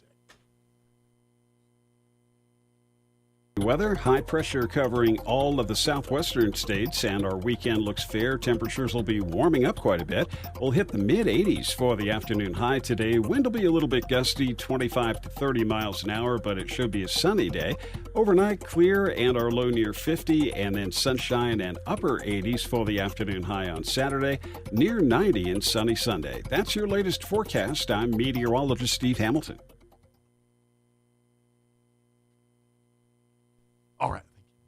It is 7:59. If you missed any part of our show, don't forget you can always check it out at ksvptv.com. Click on the Mornings with Mike Winters channel there. Of course, we had the folks from the Roswell Community Methodist Church join us in the 7 o'clock hour.